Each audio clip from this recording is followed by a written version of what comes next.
I'm Timothy Prescott. I bet you're wondering how I ended up like this. Well, it all started when I took just one hit. Hey, smoke this joint with me, bro.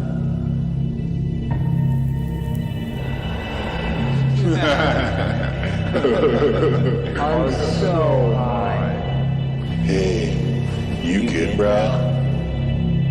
Hey, you're really cute. I was never a homo saxophone. The weed turned me gay. Now I'm out here all alone, so I don't infect others. I wish I had never smoked pot.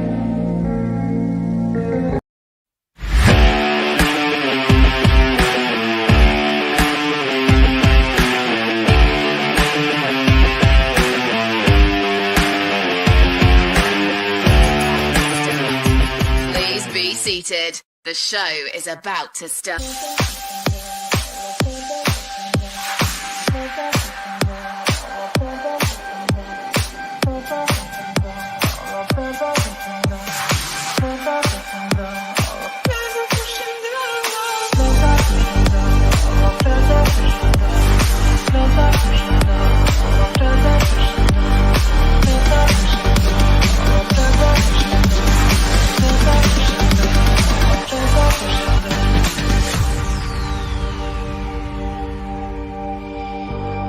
Distancing ourselves from the enemy. Think we've got a method of a remedy. It's hard at times, but we'll make it, yeah. Traveling on our own down the boulevard, surrounded by shadows hiding in the dark. It's hard at times, but we fight it, yeah, we fight it, yeah. We don't believe in what we started. All our plans are crashing down. We gotta try to make it through this. It's too late to turn around. We don't believe in what we started. All our plans are crashing down. We gotta try to make it through this. It's too late to turn around.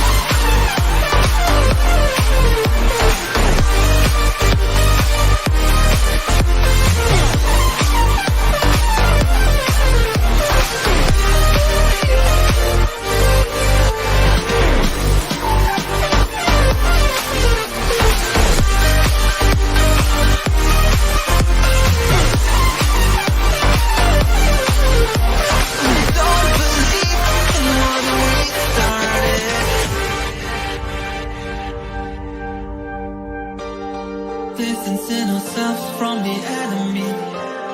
Now they've taken hearts and broken everything. It's hard at times. Can we change it?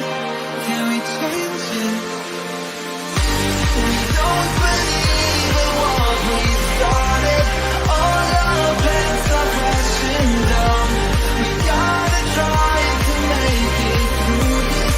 It's too late to turn around. We don't believe in what we started. All our plans are crashing down. We gotta try to make it through this. It's too late to turn around.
Yes, I'm excited!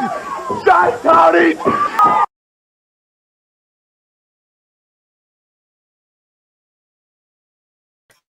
Hello and welcome to the 15th episode of Pop Culture. I'm your host, 24 Eyes, and today I have a great panel. We had a different panel originally lined up, but they weren't able to make it due to other obligations. So reached out and I talked to my great co-host, great Amanda B. Miss Amanda B, how are you? I'm doing well. Hi.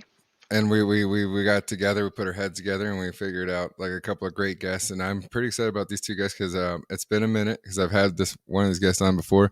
It's been a minute since I've had her on. It was on the first season, so we have a whole new setup on how we do all of this. So I'm excited to add her to the mix.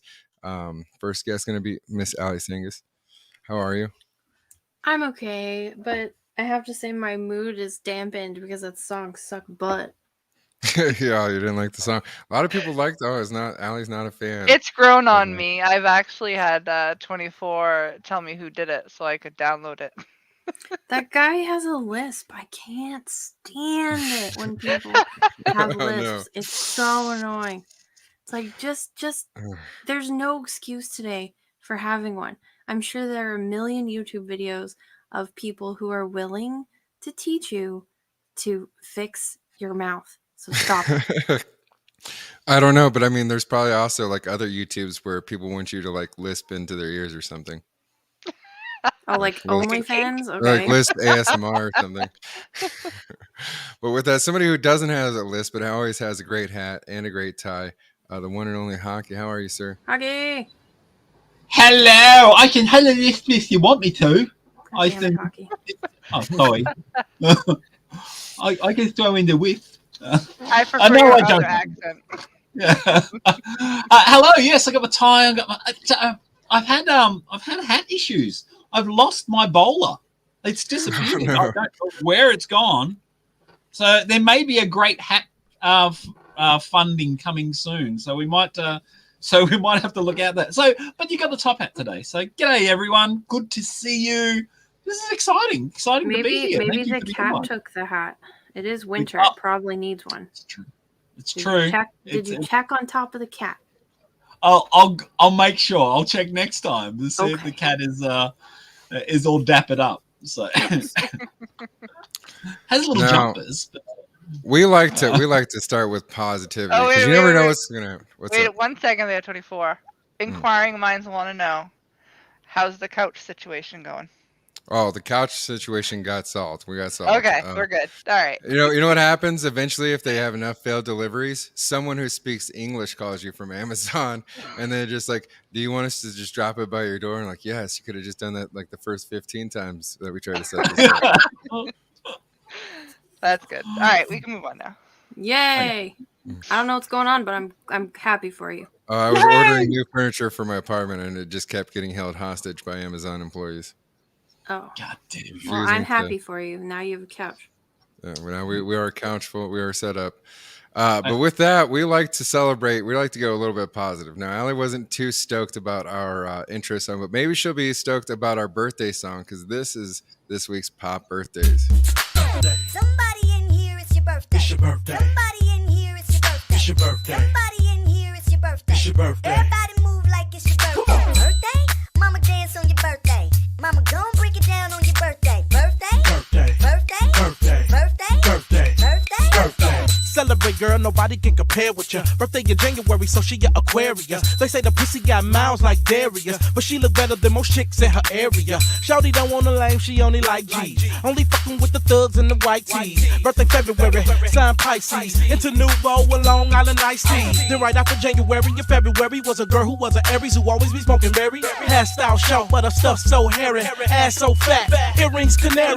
Now break it down with your friends, you a Taurus. I heard you just flipped to a Benz from a Taurus. I see balloons and the women looking gorgeous. Somebody get down for me when you hear the chorus. Somebody in here, it's your birthday. It's your birthday. Somebody in here, it's your birthday. It's your birthday. Somebody in here, it's your birthday. It's your birthday. Everybody move like it's your birthday. Birthday? Mama dance on your birthday. Mama gon' break it down on your birthday. Birthday? Birthday. Birthday? Birthday. Birthday? Birthday. Birthday? Birthday. She looks so good, she got me acting like a finna die. The type of chick Dick so thick she catch the other women now. Knew she was freaky when she said she was a Gemini. She wanna do something freaky with me, her friend and I. Know my speaking Spanish, I do not understand her, but I love the way she moving the fatty like she a dancer. Birthday in June, I'm trying to get cancer. Smoke up the room like I'm trying to get cancer. Shawty grown now, she so Leo. Only 19 on the Geo, like she 3-0. On the grind to be a big CEO. She the one taking me when I got to see my PO. Her face is fine, but I gotta let her know. She so fly down south like where the birds go. That's the type of body your baller wanna splurge for. And she derp slow, cause she a Virgo. Somebody in here, it's your birthday. It's your birthday. Somebody in here, it's your birthday. It's your birthday. Somebody in here, it's your birthday. It's your birthday. Everybody move like it's your birthday. Birthday? Mama dance on your birthday. Mama gon' break it down on your birthday. Birthday? Birthday. What do you think, Allie? Are you excited about the birthdays? I'm a little bit offended that you think that I would enjoy that. Also, that the only thing he could find to describe about Leo was that she wants to be a CEO. That's very disappointing, and I disapprove. I was hating myself throughout that whole song because my head's bopping. I was going, no, this is terrible. This is horrible. Were you excited by any of the birthdays that happened this week? Actually, I saw it was Lily Rose Depp, was it? I'm just going, Yeah. I'm just going, oh, what a lovely thing to have your dad in court while you're having a birthday. That's great. No. I think the trial ended on her birthday. Oh, okay. So it was more like a celebration because they're gonna. Is it? I think it was still. I thought today was the last day, or yesterday. I get she's probably happy though. Like it's probably a good present that her dad's name is getting cleared. Yes, exactly. See if he gets paid though. That'll be the interesting thing. Mr. T. No one was excited about Mr. T or Dr. I didn't see Mr. T. I saw the Riley. What's his name? John C. Riley. John C. Riley. Yeah. I saw him. I thought, oh yeah. I couldn't tell you whose birthday is when, except for Nick Carter. Nick Carter. And why would that be, Allie? I'm sorry, not Nick Carter. Aaron Carter. His birthday is December 7th. Oh, really? Okay. Yeah. Goodness gracious. We've had some interactions with some Aaron Carter on some of our other shows here on the channel. Really? Yeah, he's an interesting cat, Aaron Carter nowadays. Yeah, it's very sad. And also gross. Yeah, no, he's definitely gone an interesting direction. Nobody was excited for Stevie Nicks or Lenny Kravitz. No. Oh, Goat Woman, wonderful! Happy birthday, Goat Woman. They're all right. And the guy from Hunger Games. Yeah, I did like him in the Hunger Games though. So yeah, he was great in Hunger Games. Nobody's a fan of nobody's a fan of Bo Dallas, the wrestler, the professional wrestler. He's gonna make you Bo leave. No wrestling fans here. What about Naomi Campbell? I thought she was looking very odd in her picture. She's like got a weird aesthetic these days. I don't even know who that is. I don't think I do either. Naomi Campbell, the supermodel. No, definitely not. Definitely not. I don't know anyone. Like I'm. Although I'm she was popular, what 20 years ago? 20. She related to Nev Campbell. It's like her sister. No, they're of two different complexions, so I don't think that's a possibility. I'm just looking at names, dude. I only know Elmer first. Well, it is possible. Yeah, it is. Yeah, it would be oddly possible. Don't be like that. I have black cousins. Come on. There is. I mean, it's possible. This week in pop culture, well, this is where we go through and we kind of check out what's going on, what's happened this week. So May 21st, what happened this week, Miss Amanda B? The final episode of MacGyver aired on ABC. And in 1999, All My Children actress Susan Lucci finally received an Emmy Award for her role as Erica Kane. And she'd been trying for however many years and got nominated but never won. Oh. So here's the final promo for the final MacGyver. Now, I loved MacGyver. MacGyver was like I had the box set at one point with all of the like the mini series that they did too, like all together. Yeah. My last ex-wife kept that. She just refused to give it back to me and she doesn't even like MacGyver, But It's just She's to being spite me. spiteful. Yeah. Just being spiteful. But here is a clip from MacGyver. Name's MacGyver. It's MacGyver's last episode, and we've saved the best for last. You're my father. Has MacGyver found his long-lost son? Oh, man. The pressure's on. Now! MacGyver, the series finale, tonight. Whoa, it's the guy from Stargate SG-1. I actually never watched MacGyver. It was over here and it was on TV. I remember my folks watching it, and I never got into it. But after seeing that, I'm gonna have to go back and watch it all now. Oh, MacGyver is great. Yeah, no, he would make all kinds of things, dude. Like, he'd be on the spot, like doing things. MacGyver's full of action. Here's Susan Lucci accepting her award. This is pretty funny. I mean, like, 7. Glamorous, sexy, seductive, and Emmy-winning. ABC salutes Susan Lucci, Thank you so very much. winner of this year's Daytime Emmy for Outstanding Lead Actress in the role of Erica Kane on All My Children. Well, did you ever doubt it? Congratulations, Susan. So they had to do promo for her. It was such a big deal that they had to do some promo for her. I remember that being jokes and cartoons. Yeah. Yeah. All My Children didn't come here. I don't know that show at all. So soap operas still exist today. It's called professional wrestling, WWE. Those are good though. Yeah, May 22nd this week in pop culture. All right, in 1993, NBC broadcasted the graduation episode of the series finale for Saved by the Bell. And in 1995, Blossom came to end on NBC.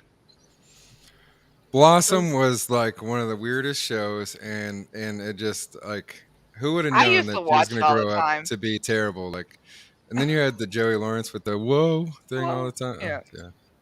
I don't know what that is either. All these things. See, we Those got are both we shows did get a I lot of never this watched. American I was stuff. too young. Yeah, they came here. Not a lot of those things came here. So, I don't even think Saved by the Bell came here. So, yeah. Al, you didn't watch Saved by the Bell, even the reruns? Like, they were running the reruns. No, when you were a teenager. I was too young, and then I didn't actually see any Saved by the Bell until I think 2 years ago when I was like, I'll see what it's all about on Netflix. And I watched the first season, and I was like, oh, this is interesting. And then the second season started, and I was like, this is totally different. This is like a different show. It was a totally different format. The teacher's not there anymore. Like, suddenly he can stop time. I was like, what the fuck? So I stopped watching. I was like, this is no Degrassi. Wait, is this the reboot that they did? Because they No, did not a the reboot. reboot. I'm talking about the original. Gigi Allen, is it Gigi Allen in the chat there? He's mentioning the Young Ones. Now that was a brilliant show. The Young Ones, a British. Is that the one that has a Rick Mayall in it, right? Rick Mayall in it. Yeah, it's so good. It's it's one of my favorite British comedy shows. The thing with British shows, the seasons they're about 6 episodes, and they only ever do like 2 seasons, and so there's not many episodes. And that I think Men Behaving Badly was similar. All these British shows, but that one, it was about these 4 college or university students that lived in a house together, and they're all just totally whacked. So I would recommend going seeing it, but be prepared it's going to be weird. So the Brits like to make weird comedy. So. Rick Mayall is totally worth it though. He was in Drop Dead Fred. Yes. I remember Drop Dead Fred. Yeah. He's just like the crazy, like, dude, that was just his personality. He was Fred, right? Yes. Yeah.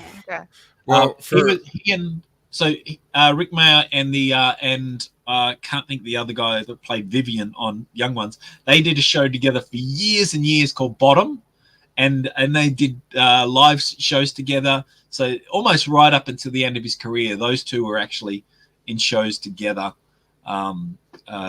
Fantastic. They're a hilarious bunch of. They did another movie. There was Hotel something. I'd have to look it up, but yeah, just really, really bizarre, strange comedy that they had. So, Well, just to familiarize both of you with what you haven't seen before, and give us some nostalgia berries for some people who have seen it. We'll play a couple of little clips here. Okay. First one. Over the years, you've watched them grow, but it's time for a Saved by the Bell graduation. This is our last night together. But wait, look who's going to college. The Three Musketeers back together again. It's your first chance to see the new kids on campus. If I would have known college was this good, I would have skipped high school. In the world premiere of Saved by the Bell's primetime special, NBC Saturday at 8, 7 Central. See, there's always a solution. Now we're going to college, folks. Now we're going to college. Those hairstyles too. Why don't they come back? The big puffy hair. But so were the clothes. Do you notice like everybody was wearing clothes that were like 5 times too big for them? Like That's the best way to dress. So cool. Exactly. You can hide inside it. You can, fit people in if you get those smuggle. bingo pants on. Now here's Blossom. Now Blossom, she grew up to go on and do like some really weird shit as a parent, like allow breastfeeding until like the age of 5 or whatever oddness. Oh my God. Yeah, and do that geek show that everybody seems to like, which I don't think is as funny as it nearly, Big Bang Theory. Oh wait, the Big Bang Theory. Yeah. So this funny is if you're like half awake. Yeah. Yeah, no, it's pretty terrible, but here's where she got her start. Don't know about the future, that's anybody's guess. Ain't no good reason for getting all depressed. Fire up your pad and pencil, I give you a piece of my mind. In my opinion, nation, the sun is gonna surely shine. Stop all your fussing, slap on a smile. Come out and walk in the sun for a while. Don't fight the feeling, you know you wanna have a good time. And in my opinion, nation, the sun is gonna surely shine. That was like the weird girl in middle school that nobody wanted to hang out with, nobody ate lunch with, and definitely didn't want to date her. I remember the fashion being weird, but that was just like, yeah, the fashion was really weird. No, it was there was always something weird about her. Like there was something weird about Blossom, and then like again, like it was probably like the first dose of like some SJW writing that they were like really starting to inject there, because they made Joey Lawrence just the dumbest. I mean, it's not like he's the most intelligent person in real life, but I mean, they made the character retarded. Yeah. I never watched that. So what No. year was that? That was 92, I think. 92, 93. I think so, yeah. Yeah, I was like 4 years old. But yeah, no, Joey Lawrence, he was definitely a heartthrob back in the day, but his character was dumb. I was watching like Little Mermaid when I guess you guys were watching that.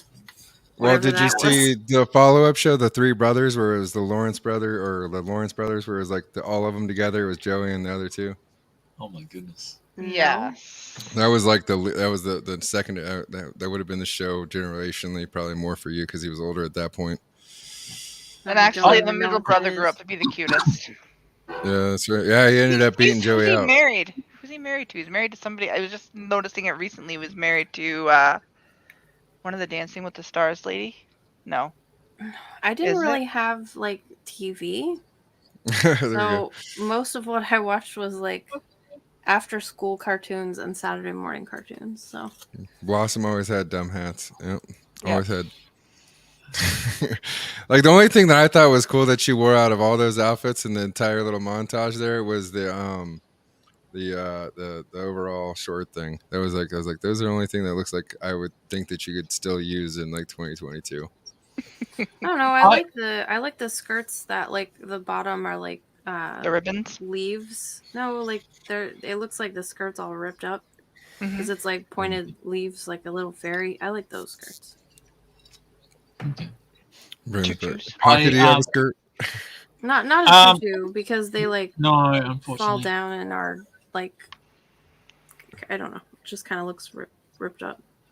I don't have a skirt, but years ago when I visited America, I bought a dress for my wife. But it was too big, so I can fit into it. So if I ever needed a dress for myself, I do have one. So Are you gonna wear it, Hockey? He bought a too big dress for his wife. That's what he did. Yeah. Well, maybe I'll wear it on if I can raise enough money. Oh God. Hat fund, everyone. So yeah, but no, I don't. I didn't see the show for some reason. That intro does seem a little familiar, but I don't know it at all. But the lady, I never watched The Big Bang Theory, especially when all the women started to come into it. I just sort of fell away from The Big Bang Theory after a couple of seasons. But I do recognize her, and seeing her dressed in all these dancey, like this summery and flowery old clothes, and then seeing her in The Big Bang Theory in the snippets that I've seen as this sour, dreary, all browns and greens. Yeah. It's like a total contrast. It's kind of like, wow. Are you a literal crazy person? Like you must. She be is. insane. No, she is, because she is one of those like crazy naturalist people, and she has these weird things about like how you're supposed to like raise your kid. Like her kid was like 11 and still sleeping in her bed and stuff, and like she was breastfeeding till like 5. Like I mean, very odd. Well, I mean, right now it might be a good idea to breastfeed your kid till you're like 5, because how else are they going to eat? Yeah, that's true. I mean, if you can work, onto something. It might. We might have to start doing that, man. I'll volunteer. Volunteer. Lactation Army. With that, May 23rd of this week in pop culture. In 1995, ABC's Full House came to an end, and in 2005, Tom Cruise famously jumped around on Oprah Winfrey's couch, proclaiming his love for Katie Holmes. Oh my God, Do really? you guys remember either one of those? Full House, yes. I like Full House. I watched the Full House, I watched Full House reruns because I was obsessed with the Olsen twins as a kid. Like I would pretend I had a twin named Ashley, and I have they did this series of VHS videos where it's like they're solving mysteries, and they have like overnight things. I have all those still. You have all the originals? Oh, yeah, and I know all the little songs still, and like I sing them and stuff. There's one where they're solving a mystery, and their little sister Lizzie tries to go with them, like to solve the mystery, but they're like, no, you're too young. And they sing this song where they're like, B-U-T-T out, and like how much they don't like her and they don't stand her face, and they can't stand her face. But that's Elizabeth Olsen. She is the Scarlet Witch. Oh, yeah. Oh, wow. So I'm like, this must be her like real origin story. This is why she's so obsessed with having a family, because her sisters rejected her. Oh, there we go. There we go. I really enjoyed Full House. I watched it a lot, and I've only seen a couple episodes of Fuller House. My daughter watched the whole season, 2 seasons of Fuller House. Everything that they make new is ruined, so I just don't give it a chance anymore. They ruin Punky Brewster and stuff. Like they shit on everything. Yeah. Fresh Prince of Bel-Air is a procedural now. Like what? I think the only thing that I got excited about for Fuller House was seeing the actual set again. Just going, oh my God, I remember that set distinctly, and just seeing them bring it back again. I thought that was, I liked how a lot of the characters came back for cameos. Yeah, I like that too. So I don't know if the Olsen twins. No. You know what's sad is that like we just don't know what happened to Bob Saget. Like he just went and did a gig, and then there was like a head wound, and then he was dead, and that's it. And they're just kind of like leaving it float there. He did get the vaccine, didn't he? No. Like there's like a weird like head wound thing. Like he was like attacked or something. There's some like investigations looking into it a little bit, and then they cremated him right away and stuff. Like there's a bunch of stuff to it that's like real sauce. That's weird. Yeah. I never saw Bob Saget's stand up, but people tell me that it was brutal. It was fucking amazing. I saw him in San Diego. It was raunchy, and I was like, I don't want to see that. That'll just ruin my childhood. Yeah, it was. You know him as this loving dad from Full House, and you're just going, I can't imagine. Mostly, I saw him on America's Home Video. Funniest Home Video. His comedy is kind of like a Rodney Dangerfield thing. It's like fast paced, and it is like quick whip jokes. Yeah, like it's real, like and it's dirty too. It's real blue and dirty. Yeah, I don't want to see quite it. a bit. Yeah, I don't want to see. It's hard to imagine. I don't want it. Yeah. I just want to watch reruns of America's Funniest Home Videos. people were shocked. It was one of those things like we know these people, and like only that person could be this actor that we knew. But when they got those roles, he's one of those people that got a role, and people were like, "How the fuck's this gonna work? Like this doesn't, doesn't in a family comedy show." Yeah, so it was the same thing like with the guy that played Mr. Miyagi. No one took him serious either. He was like a comedian and did some like bit parts and stuff. Yes. What? Yeah, I only just saw some skits of him doing comedy that I didn't know that he was a comedian. And, I've never Mr. even seen Karate Kid. Oh no! All what? right. How does that happen? Why wouldn't you go back and see it though? I don't know. I just never have. But there's like all these terrible things on television. You should go back and watch. Not terrible. I was a kid and I just never watched. I was too busy watching reruns of like Fraggle Rock and stuff. Fraggles were awesome. I mean, it sucked for the little builder guys, the little mustard and ketchup builder guys. No, they loved it. I have the Dozers. They have I have the whole box set and I've rewatched it like a million times still. They loved it. That was their job. And they loved watching the Fraggles consume their little buildings. That was like what they lived for. They talk about it. They're just like, what is life for? Oh, we're for building food buildings. For the Fraggles. So like I got a Fraggle. Do you guys remember like there was another show that used to come on before that where that was syndicated for me, but it was like a robot sister show. Do you guys remember that? She was like there was a family and they had like a daughter that was like a cyborg like daughter or something. She was like a robot. No. Oh, what was that? Oh, she was blonde, wasn't she? Yeah, and she like that sounds familiar actually was to that? me as well. So, so in Australia we got a lot of British stuff too. So when you talk about robots, I think of Metal Mickey. Now I don't think that went anywhere outside of Australia and out of Okay. UK and Australia. But it was this weird robot with big ears. It kind of looked like Mickey Mouse ear type things, but it was just this dome head, and you had to eat these proton pills and something and get excited, and all he do is sort of go back and forth like this, and his mouth would just go. Do you think he got as excited as? What was that? Go ahead. He's a metalhead who takes drugs. Yeah, kind of. It's just weird. Metal Mickey, yeah. So. Well, I was wondering if you think he got as excited as Tom Cruise did to hear. Now, Oprah is one of those like people that will yank your fucking channel, and she has like a network now, so you can't find as much on the YouTubes for her. But I do have a reenactment here provided to us by Lovely Family. Okay. All right, let's get out of here. Oh, God, I feel more delirious than my cousin, Stewie Cruz. I'm in love with Katie Holmes! I'm in love with Katie Holmes! I'm not gay! Go see my new movie! I'm in love with Katie Holmes! I'm not gay!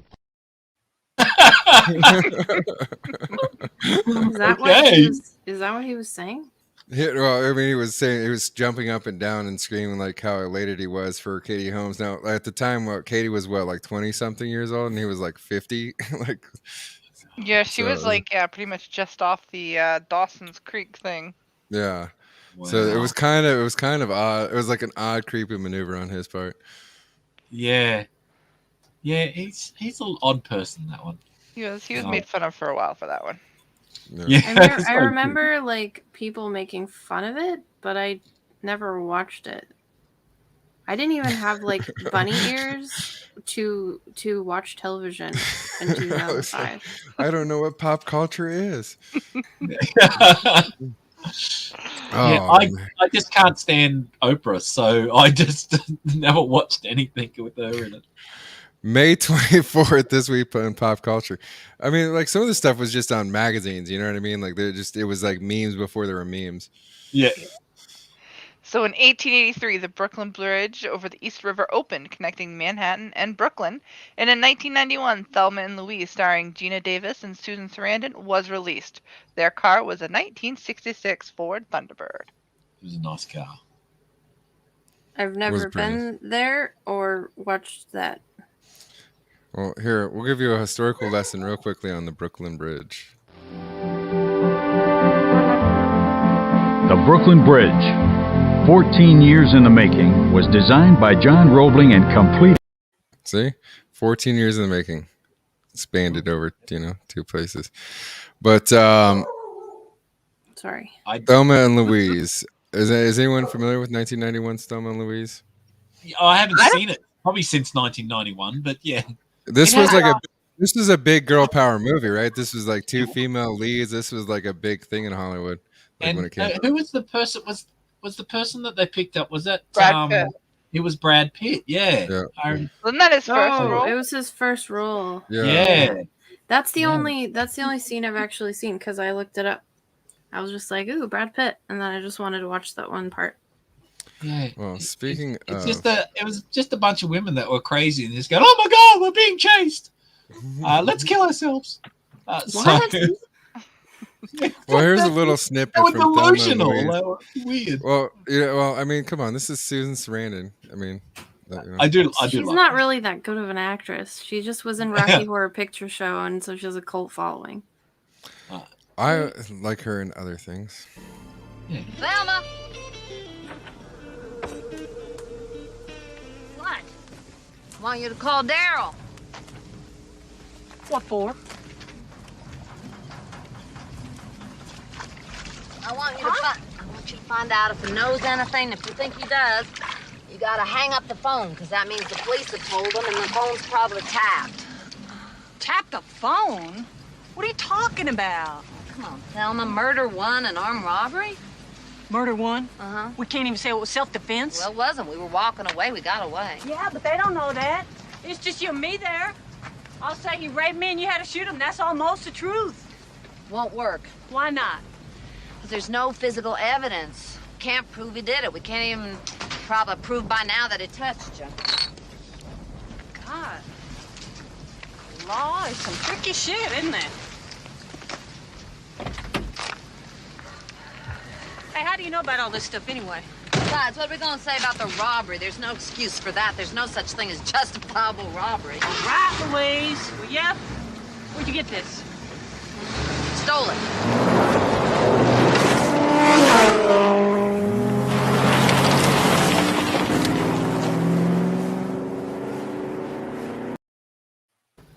It's a fine scene from Thelma and It's Louise. the girl from Beetlejuice. I would have the car. I like the car. And then they run it over the edge. I know they ruin it. I get upset when I see like classic cars. My favorite car is an old Ford Mustang, like the 1960s Mustangs, and then I see them being destroyed in movies. I'm just going, no, please don't do that. Oh my gosh, Gone Hockey, in 60 seconds. They did like 500. They trashed like 500 Mustangs or something like that. My grandpa had a 65 Mustang that was ruby red, all white leather interior. Must be pretty flashy. Yeah, they would take it to like car shows and stuff. That's my dream car. So it's. I don't know that I want white interior though. I've been inside your dream car, Hockey. It looked nice, but I don't understand people who want white interiors. It's like, No, I don't care. So I don't care if it's white or purple or tangerine. I just want a Mustang. Give me not these new ones. I don't want the new ones, but the old ones. Oh, it's 64 and a half. What do you think about Matchboxes, Hockey? My Sanklex, not Matchbox, but Hot Wheels, but yeah, they're right. They're just tiny. I actually have. I do have a Matchbox. Hockey lives in a pawn shop, so he probably has something back there. Somewhere. I got a Batmobile. I do have a Mustang around somewhere, but I thought it was up there. There's a Porsche. I got a Porsche. No worries. That's anyway. not a Mustang. No, it's not. Porsches are pretty ugly. But, anyway. You have a Micro Machine? I've never got into Micro Machines. I was going, I'm going to lose this bastard. So it's a tiny little thing. I was going, it's yeah. And I used to. So my brother had a lot of Matchbox cars and Hot Wheels and such, and I used to steal them from his room. And then I'd get this big PVC pipe, and I'd put the cars and let them race down the end, shooting off the end of yeah. Loved it. It was great. Oh, you guys didn't have the what is it? The infamous Matchbox, like it was all the Wheel of tracks. Death or Yeah, whatever the it tracks was. and stuff. Yeah, you had all the tracks that you could, your parents could use to as a weapon to beat the hell out of you, like if you got on one. No, I not so much. wasn't allowed to have cars and stuff because they said it was boys' toys. So. Well, it's there we go. And Allie doesn't drive to this day, so her parents did it. Maybe that's why. Yeah. Because I wasn't allowed to play with the toys, not because I have seizures. Oh wow. Oh, it was just good parenting. Brooklyn Bridge. Okay, so now we're on May 25th. This week in pop culture.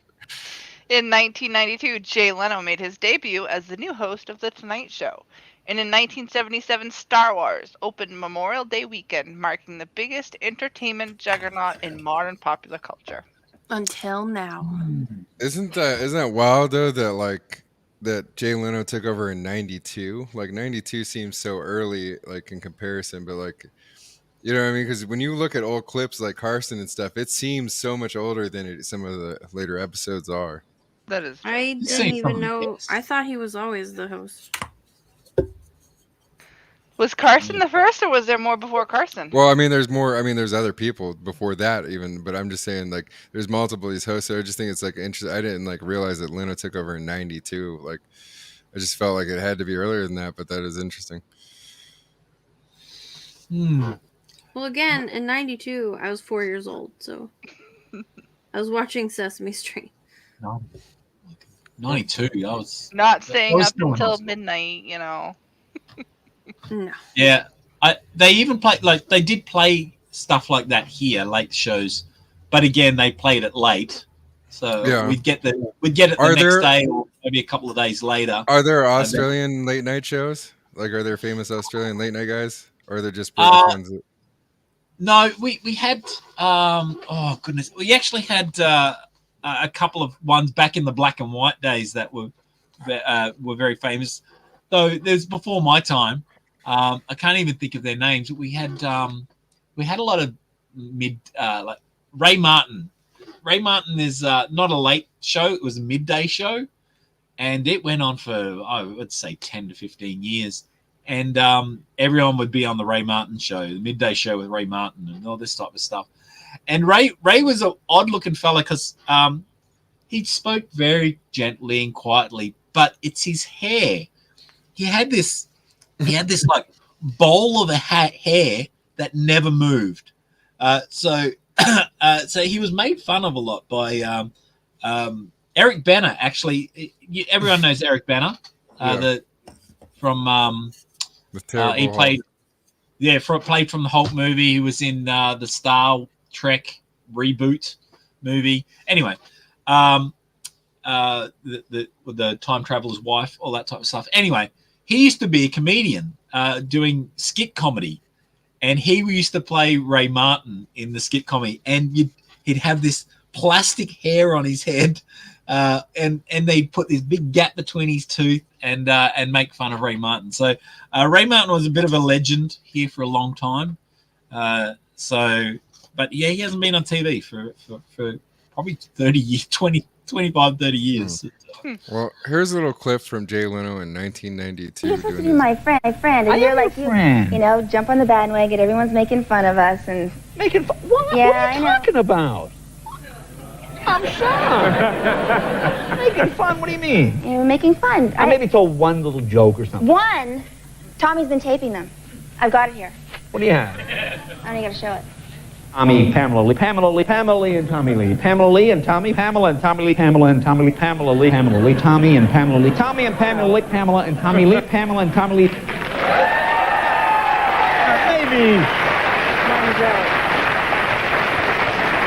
Maybe one or two. Did you have a favorite? It's not funny. Not funny. This is devastating to us. Well, it is? It is. I love Baby, oh my God, shut up. That was so awesome. Oh no. Back then, no, that was career changing. She was like the first one to get like have her sex tape really released out there, put on stage like that. That was she came from like did it herself.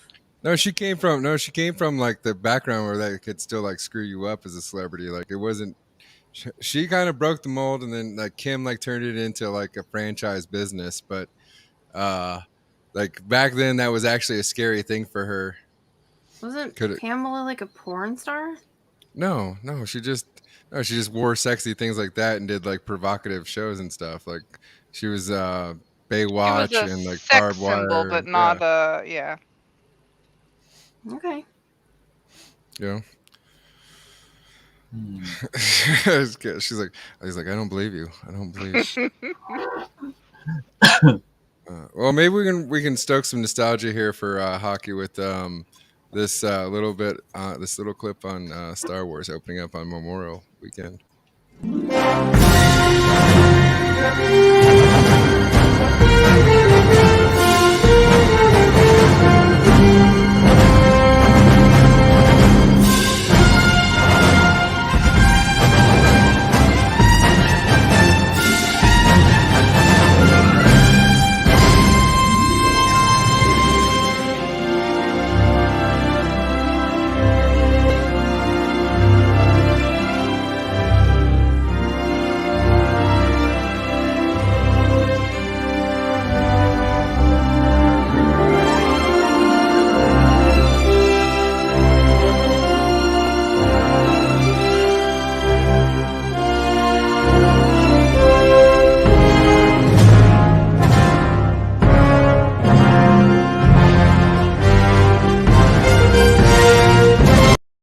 Yeah, we don't want to talk about New Disney.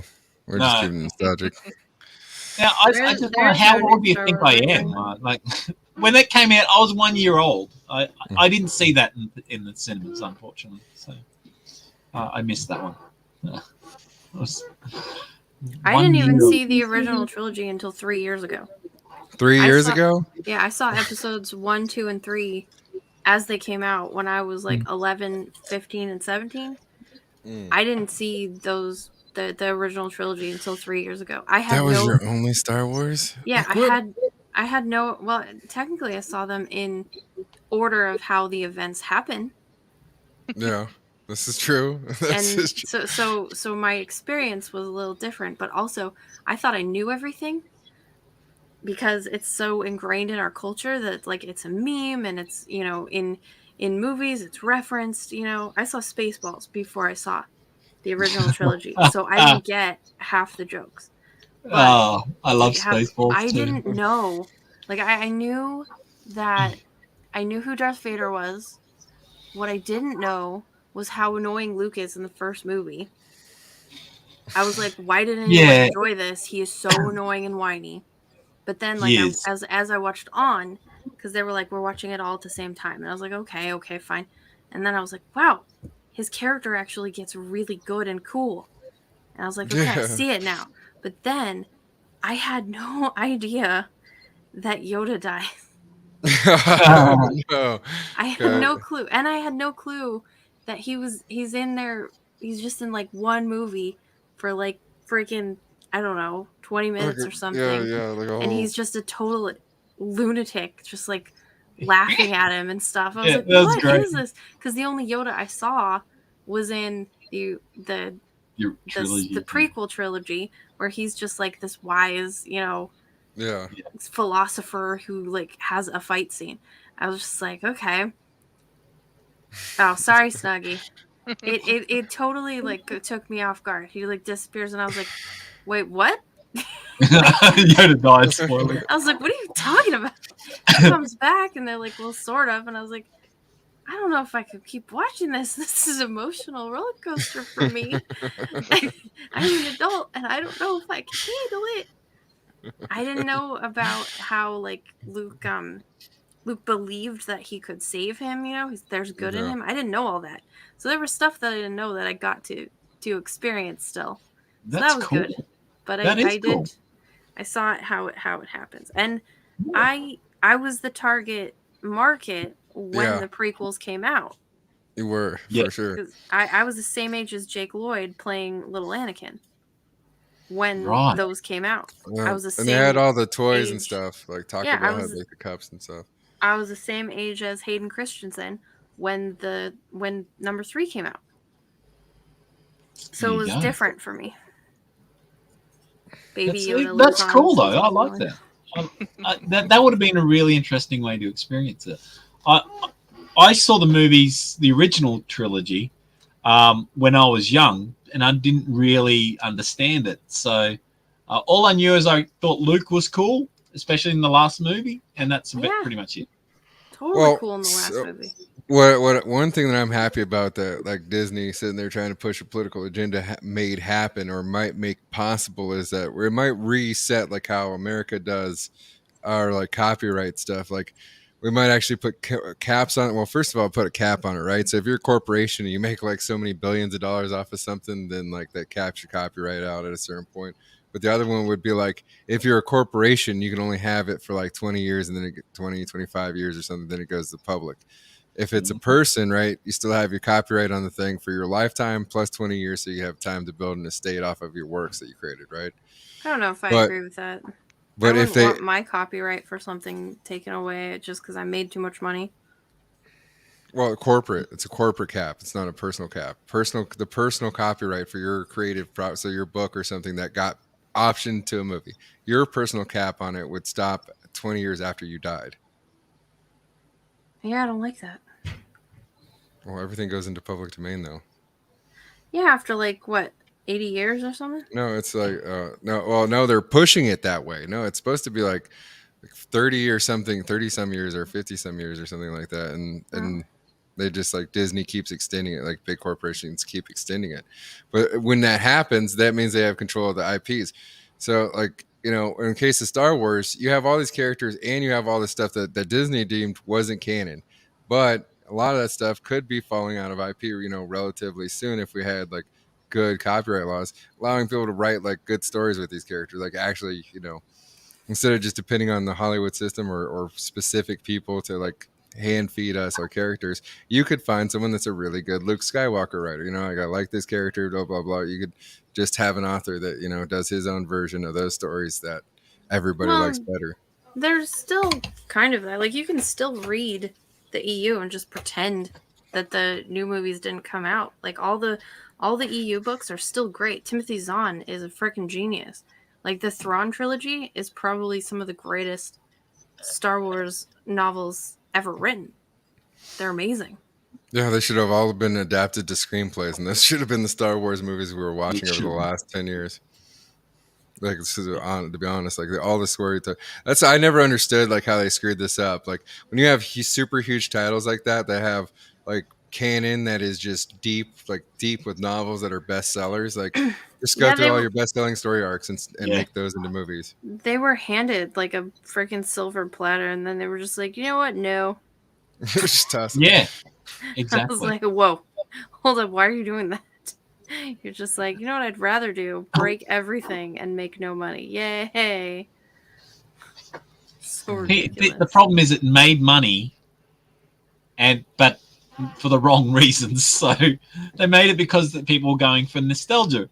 And then like I still haven't seen the last one. I've seen 7 and 8. You know what happens when they actually give you nostalgia, though? When they give you what you want, those movies kick ass. Like Ghostbusters and the Spider-Man movie murdered it because it had everything everyone wanted for those movies, like the fans of those movies. Yeah. And like I wouldn't even say Ghostbusters was like the best movie. I'm just saying it did the job good. Because nobody else fucking have been doing anything close to like that. Like nowhere near it was a really good movie. I enjoyed it.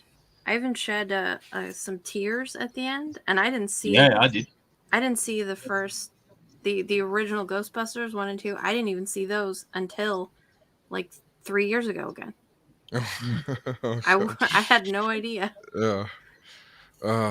Yeah. No, when you see that and you see 2016 Ghostbusters, you're like, well, no wonder the 2016 one flopped. You know, you can take whatever else like elements that they switched out on, but like it was just poorly written. It was just written bad, and it was like they didn't develop any characters. Were just terrible. The actresses poorly chosen. The original one was written as a story with comedy elements, whereas the 16 one was written as a comedy with some story elements, and it just didn't work. So the comedy evolved out of the other one. It wasn't the basis. And the actors that were on the other one, I mean, like the original actors. were, Well, the adding a lot original to it. movie is on my list of perfect movies. It's exactly what it needs to be, and nothing favorite. more and nothing less. And they used the technology of the time fully. So, like the amount of work that it must have taken just to make like the street split apart is insane. That actually was a thing that they made happen. It wasn't CGI. So it feels real, even though you're Yeah. watching it and you're like, oh, this is old effects. You're just like, it feels more real than any CGI possible. No, yeah, the CGI thing has not been figured out to date. Like, I'm just not super impressed with CGI in comparison to practical effects at any time. Even like the video, like ghost effects, like even the some of the old movie ghost effects look more like or feel like to me would feel like a ghost or appear to be a ghost. Yeah, I'm just gonna prod Amanda awake. I'm awake. It takes more ingenuity to create those effects too. Like, whereas you're just clicking buttons on a computer to make a sparkle happen, but people, like, your eyes can feel it, like your brain can tell. It's not right. Talking about that too, this is, I think, why Lord of the Rings worked as well, because they tried to use a lot of practical effects over special effects in that. Yeah, and then it pays off. And then the whereas Hobbit you look trilogy at failed the hardcore. Hobbit. Yeah, Hobbit went CGI a lot too much, though it was terribly written anyway. The like that Hobbit's one of my favorite stories, but they just didn't do it Those right. movies are so bad. They were terrible. But whereas Lord of the Rings, I love that he tried to do practical effects. They were still using matte paintings for backgrounds. Never underestimate the power of a matte painting. Yeah, I appreciate all matte painters. Keep doing it. They were using what they call bigatures, which are giant miniatures for things. Those are cool. That's a cool thing. That was like the one job I've ever thought about, like being in Hollywood. I thought it would be cool to be like actually like ahead of a major crew that did like all the cool sets that or the TV shows that that people love and whatever. Like I built that one. That'd be kind of dope. But so practical effects always, because it is real, practical effects always are better because you don't get an uncanny valley issue, or you don't get discrepancies. You go, okay, the lighting's like this, everything just kind of works. Now, if you enhance stuff with CGI, I've got no problems with that. There's certain things that maybe you don't want to put an actor through or a stunt person through to be able to pull off. I can understand that. There's something. If you're going to be paid that much to do something, you should be willing to do the stunts. Come on. You gotta get that Brad Pitt energy. Even Tom Cruise. Tom Cruise. I'm happy. Have you seen how fast he can run? Like, say whatever else you can about Tom Cruise. He runs. Or freaking Christian Bale losing all that weight and then gaining all the muscle back. Like, he's giving it a try. He's like doing it. He's putting the work in. He's putting the time in. They're like, here's a few $1 million. And he's like, okay, I will abuse my body.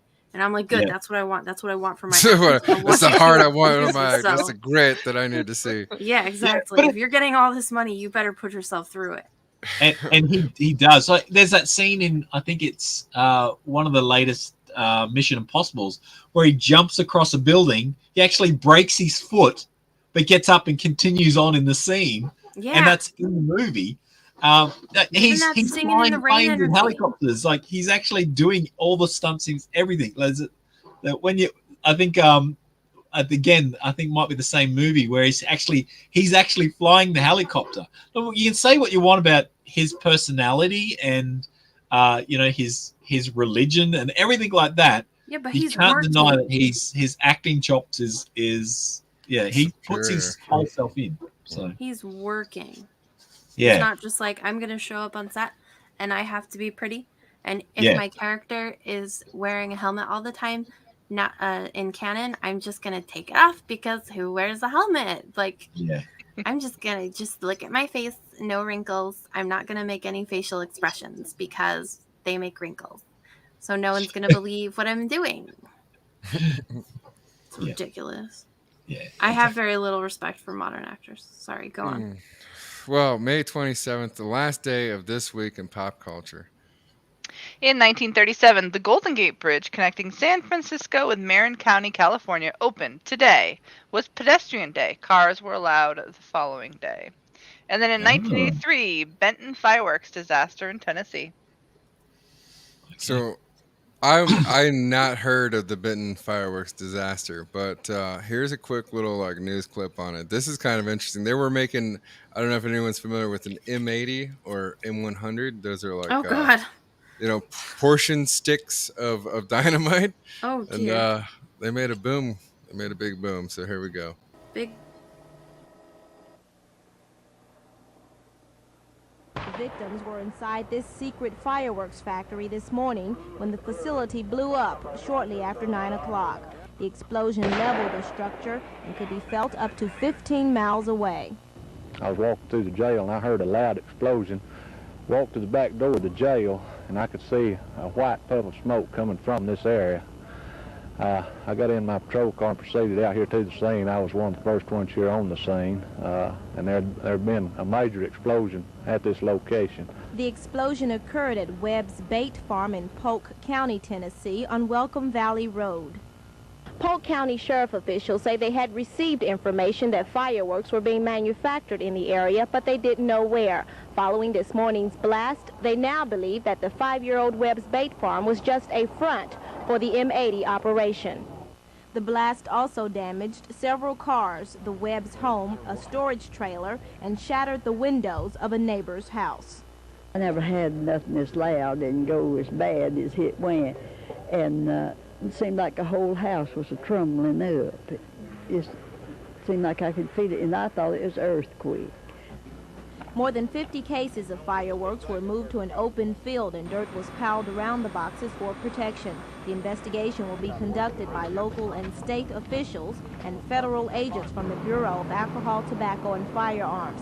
The owner of the fireworks factory, Dan Webb, was not at home at the time of the incident, and surviving relatives say he's out of town. Richard Everett has more.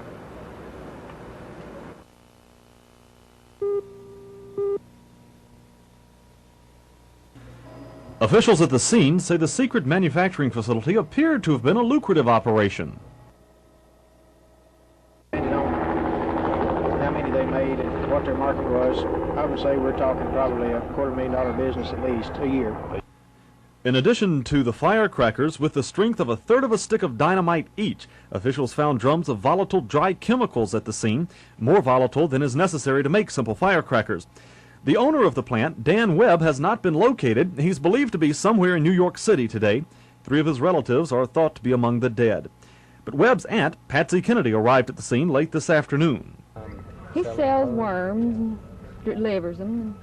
That's what he does. He's on the road doing that. Were you surprised to find that they were making explosives? Oh, shocked, I tell you. And Kennedy... I can't help it. Oh my God! Oh, I'm shocked. The owner of the business has not been located. He hasn't come down from the explosion. That's hilarious. I just like he's a traveling worm salesman. Yeah, I had to laugh at the fact they're like, oh, they knew that there was some fireworks being made in the area, but we weren't sure where. And then boom, now we know where. I just love God that told lot, and I was just walking down to the police station there, and I just heard the boom, and the accent was getting me. I just thought this was fantastic. So funny, Rocky. Sorry. That guy those people sound like my family because my family are all in Tennessee. Even the lady that was doing the news report there, she had this weird accent too. I'm just going, she sounded odd. That's what they all sound like.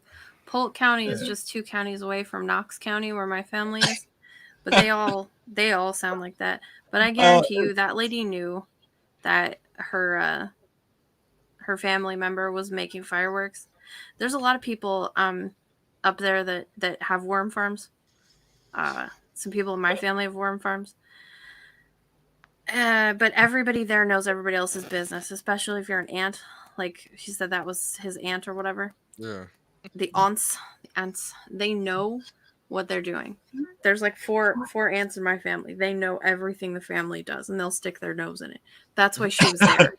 She had no reason to be there, but she was like, "I'm going to go there because that's what you do." I like Tennessee too, Snuggie. I'm not saying it's bad. I'm just saying they knew. She knew. That's funny though. That's why her makeup was all done and her hair's all big and stuff. I just like how she's like, he's a traveling worms. He's just out there selling worms and delivering. That's what he's out there doing. Just delivering them worms.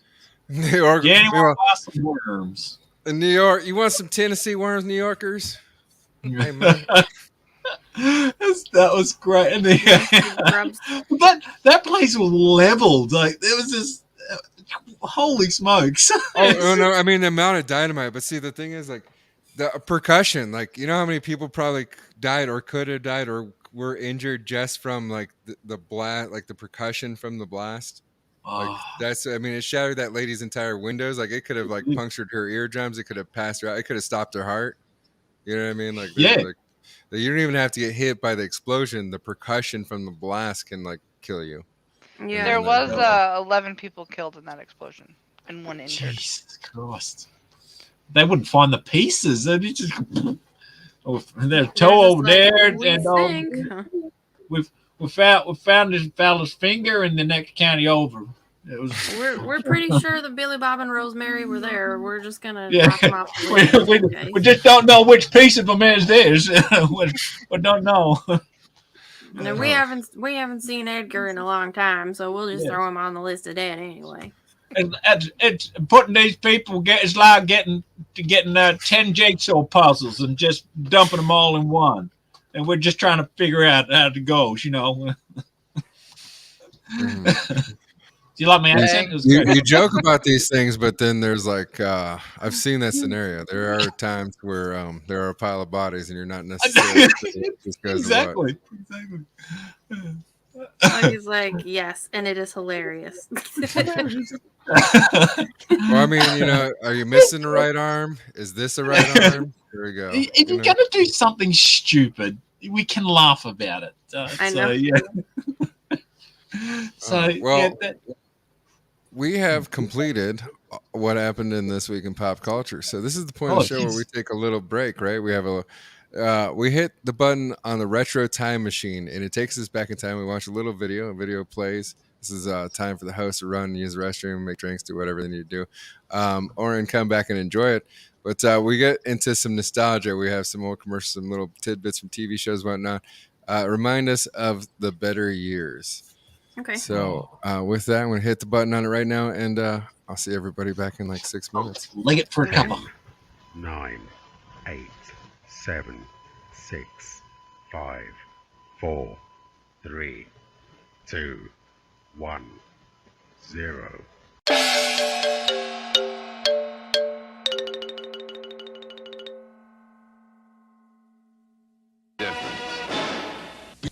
Joe, the Kroger Deli doesn't sell fast food. It sells good food fast. What? Well, it makes chicken fried or barbecued or pizza cooked the way you want it to. Try buckets, breasts, or wings of fire, or pizza to your heart's desire. Whole hot chicken legs or thighs, or fresh hot pizza at Super Buys. Ha! I'm a regular long fella, right? Actually, Marty, you're a regular short fella.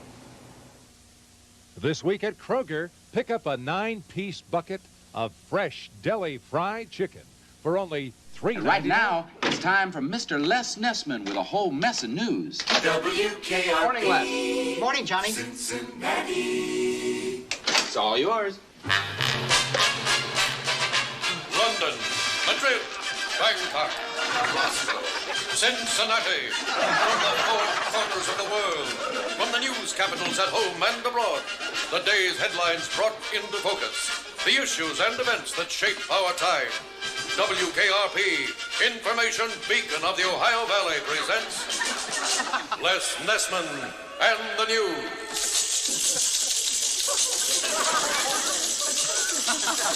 And up-to-the-minute commentary from one of journalism's most trusted voices, 5-time winner of the Buckeye News Hawk Award.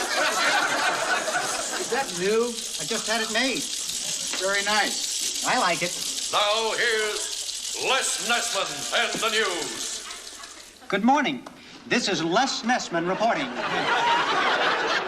In the top story of the day, General Wallace Nasami, head of the emerging nation of Nibia, denied his new government was a dictatorship and promised free elections as soon as each citizen of the small country learned to play a musical instrument. Nasami said this was part of a new cultural program.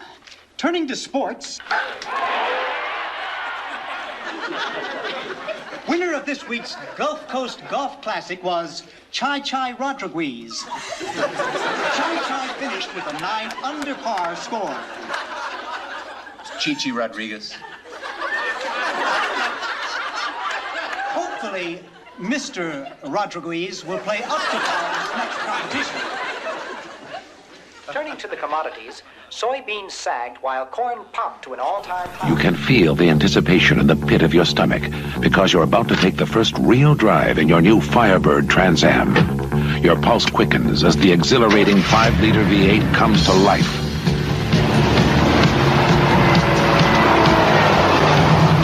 Now the road beckons, and freedom is just a few miles away.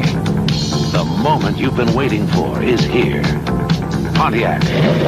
Now the excitement really begins. A new book claims that Madonna once smeared peanut butter all over John F. Kennedy Jr.'s body and then licked it off, which just goes to show you Madonna's a whore. In other show business news, it has been reported that superstar Madonna is pregnant. Although personally I find this a bit hard to believe. I mean, Madonna isn't even married. It's like crazy. And finally, Weekend Update would like to congratulate Madonna, who gave birth to a beautiful baby girl last Monday. The baby weighed in at 6 pounds 9 ounces, making it the 4th largest object ever to pass through Madonna's birth canal. I like that Madonna's baby thing. Oh, yeah. Funny. Oh, you know, thanks. it's, I really have to give it to that guy that's the father, you know, Carlos... Leon. Carlos Leon. Or Carlos Leon, I forget which one. Because you got to have a lot of guts. That means he had sex with Madonna without a condom. Right? That's great.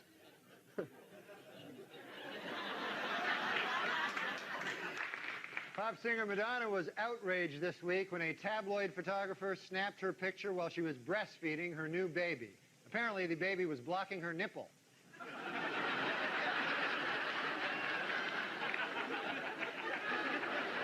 Well, filming has finally begun in the long-awaited life story of Evita Peron, starring pop singer Madonna.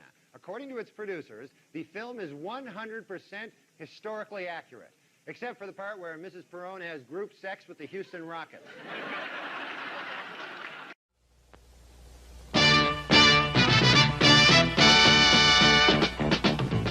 May I help you, sir? If I wanted a Whopper and I asked you to hold the pickles and hold the lettuce, I know I'd get that fast. But would I get to hear you sing? No, sir. No? You'd get to hear us sing. Girls? Ooh, hold the pickle, hold the lettuce, special order, donuts, bread, and all we ask is that you let us serve it your way. All right. Yeah, we can fill your broad beef Whopper fresh with everything on top, or any way you think it's proper, have it your way. Hey, you got one big hit on your hands. Well, the Whopper's one big hamburger.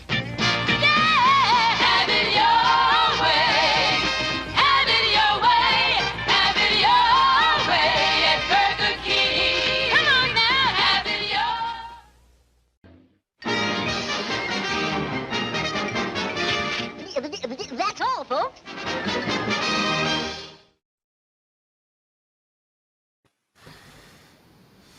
What do we think about that? I want to go to that burger place. Blimey, that was awesome. Here I am while I'm eating ice cream. Denzel Washington, right? What? Wasn't it? All black people don't look the same, Ellie. Jeez. That wasn't Denzel Washington? No, I don't believe so. No. I was thinking it was some football person, It but I could be sounded very wrong. exactly like him. Oh. It has to be. Now I have to look it up because I was like, oh, cool, Denzel Washington.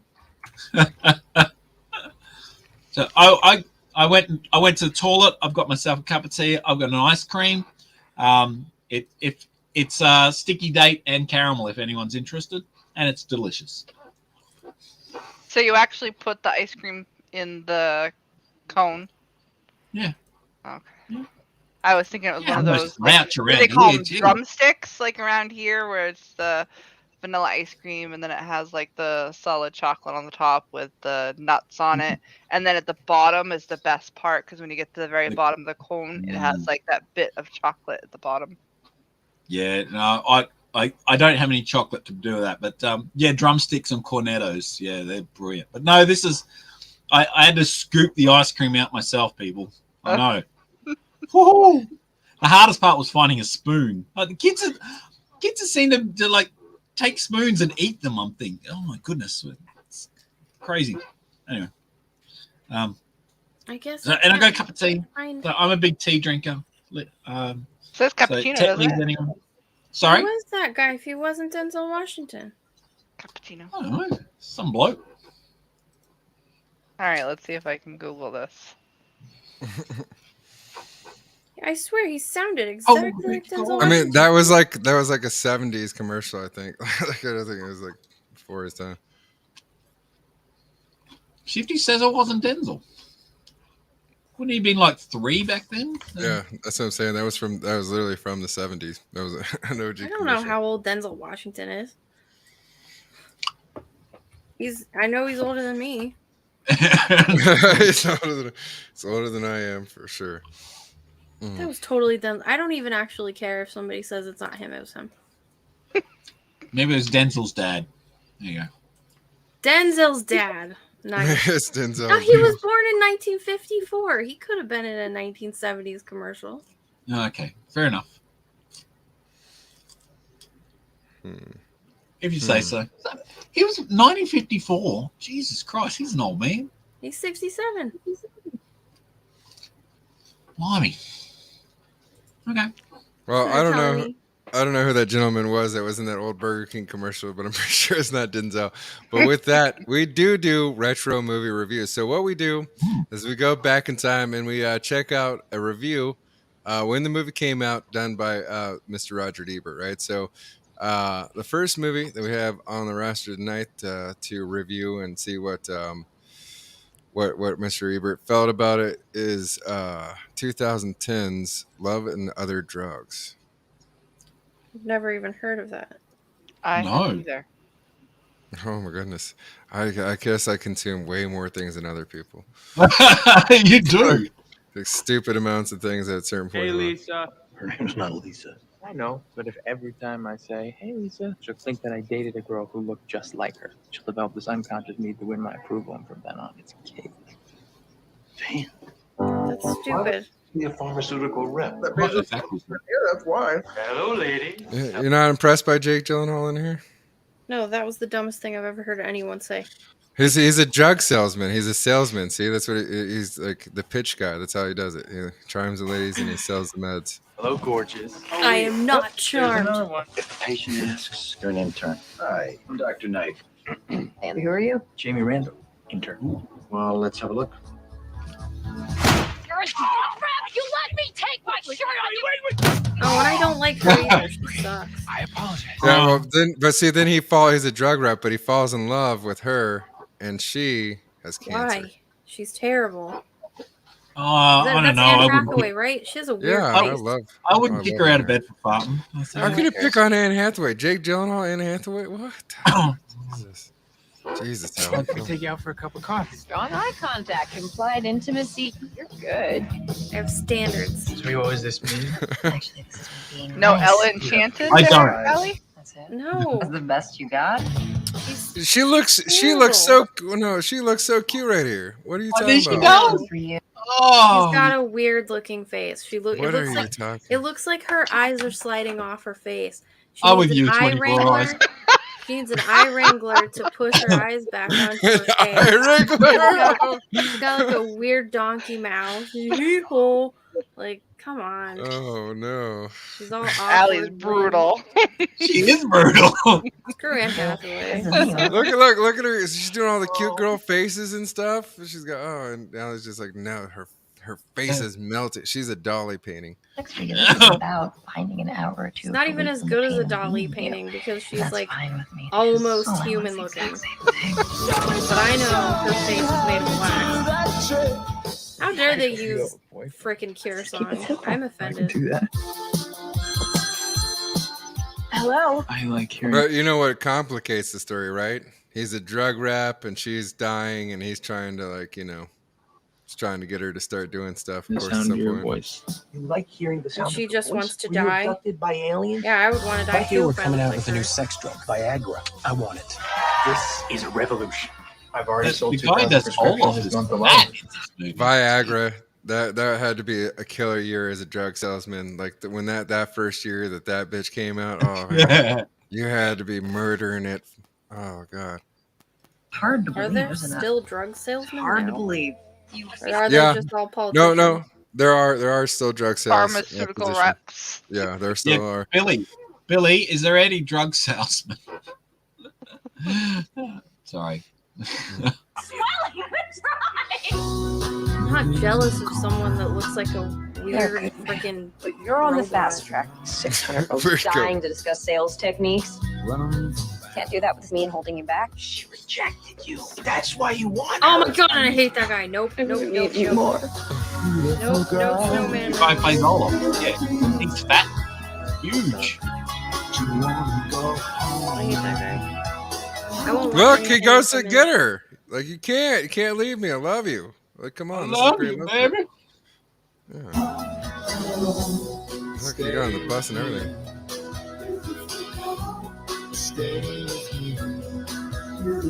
I would rather watch Jake Gyllenhaal take it in the butt know, from it's Heath so Ledger. late. Oh my god. Oh my god.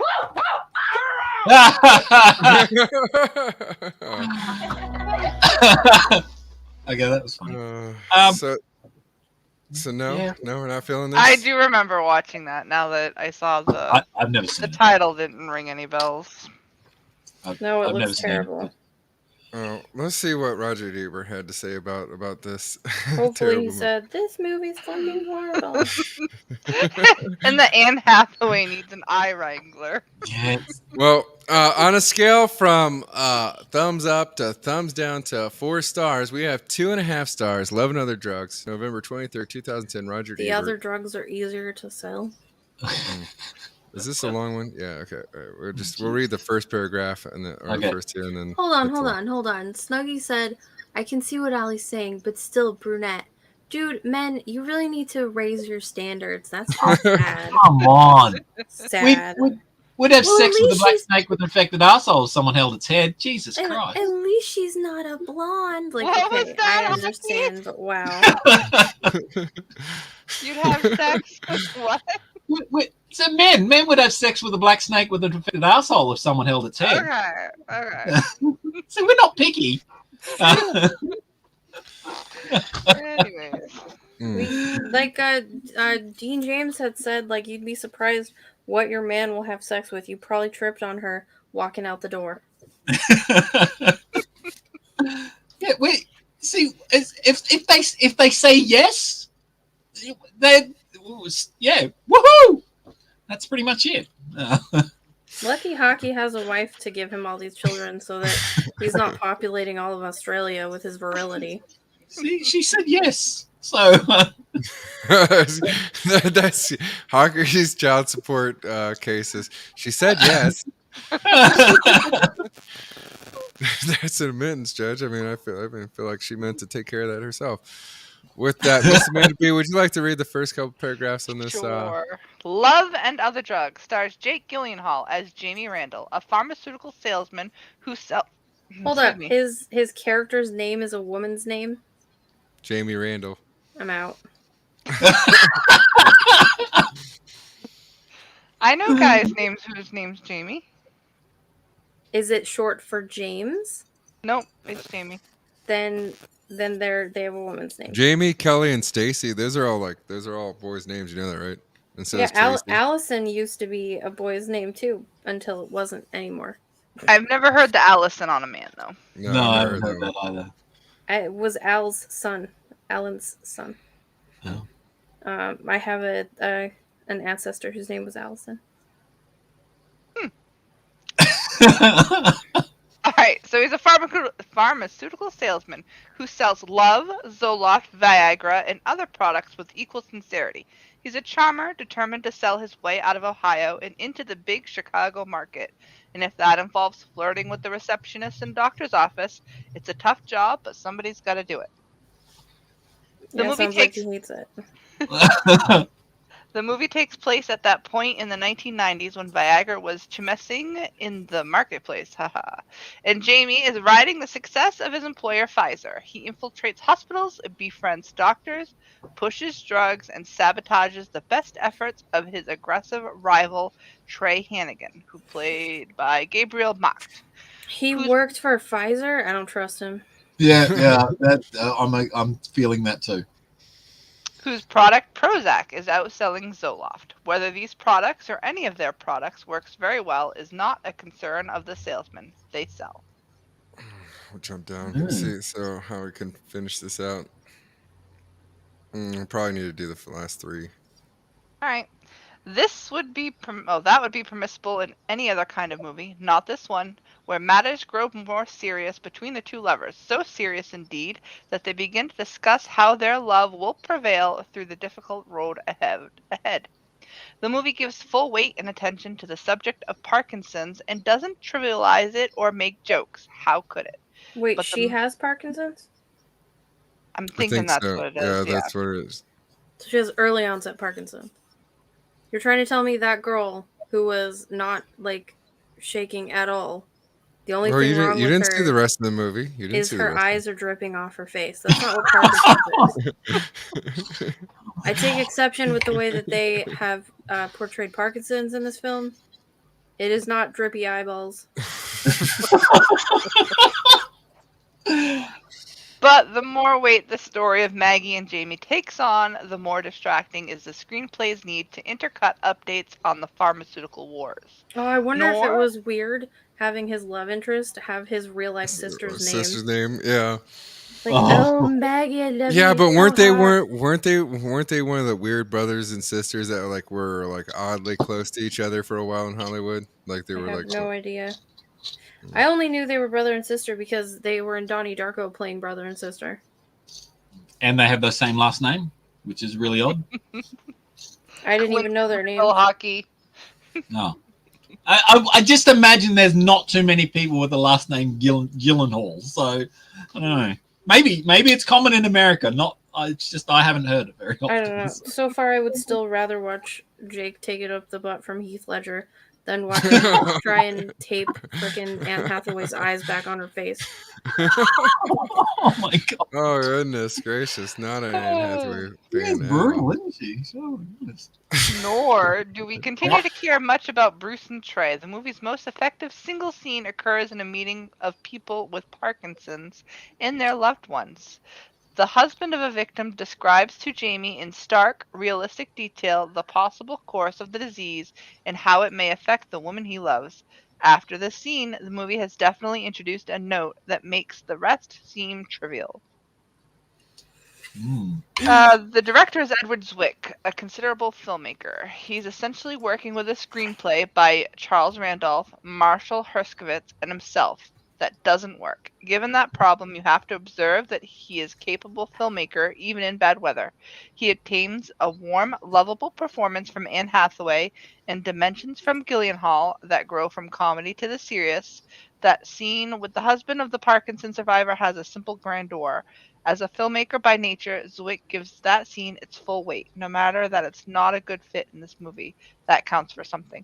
He wasn't as harsh on it as I would have thought. Yeah, no, I thought he was going to be harsher for a 2.5 stars. Usually he's like way more brutal about it. Yeah.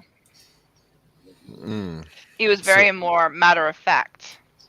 So we weren't a fan of that one. But maybe we'll be a fan. Maybe this man will be more of the kind of man that Now, who's we? Like, Allie? Because I'm Allie's not a fan of much tonight. I just watched part of the scene where they have like the Parkinson's people. Mm-hmm. I'd like to know who they got to be in that scene, because my grandpa Michael just J. died of Fox. Parkinson's, so what they did seems kind of strange. But I mean, whatever. Who cares? The movie probably sucked anyway. Dougie says his last name is Gyllenhaal. Ellie's a very Common positive. last name. It's like Smith. What are you talking about? This is me being positive. You guys don't. I know. Well, with that, maybe this will be more appetizing to you. True Grit, 2010's True Grit, the remake. What remake? Yeah. I Why would didn't you see remake this. that. What? True I Grit? never even saw the first one. Well, True Grit, yeah, you didn't see the first one because it was a John Wayne movie. So. Yeah, I don't like John Wayne. Oh, goodness gracious. Do you like anyone, Ellie? Well, maybe like this story. Backstreet Boys. I don't like westerns. Okay. They make me feel like I need to take a shower. No wonder she doesn't like it. Anyway. No. Where's 2010's True Grit? Mr. Cogburn, in your 4 years as U.S. Marshal, how many men have you shot? Shot or killed? Let us restrict it to killed so that we may have a manageable figure.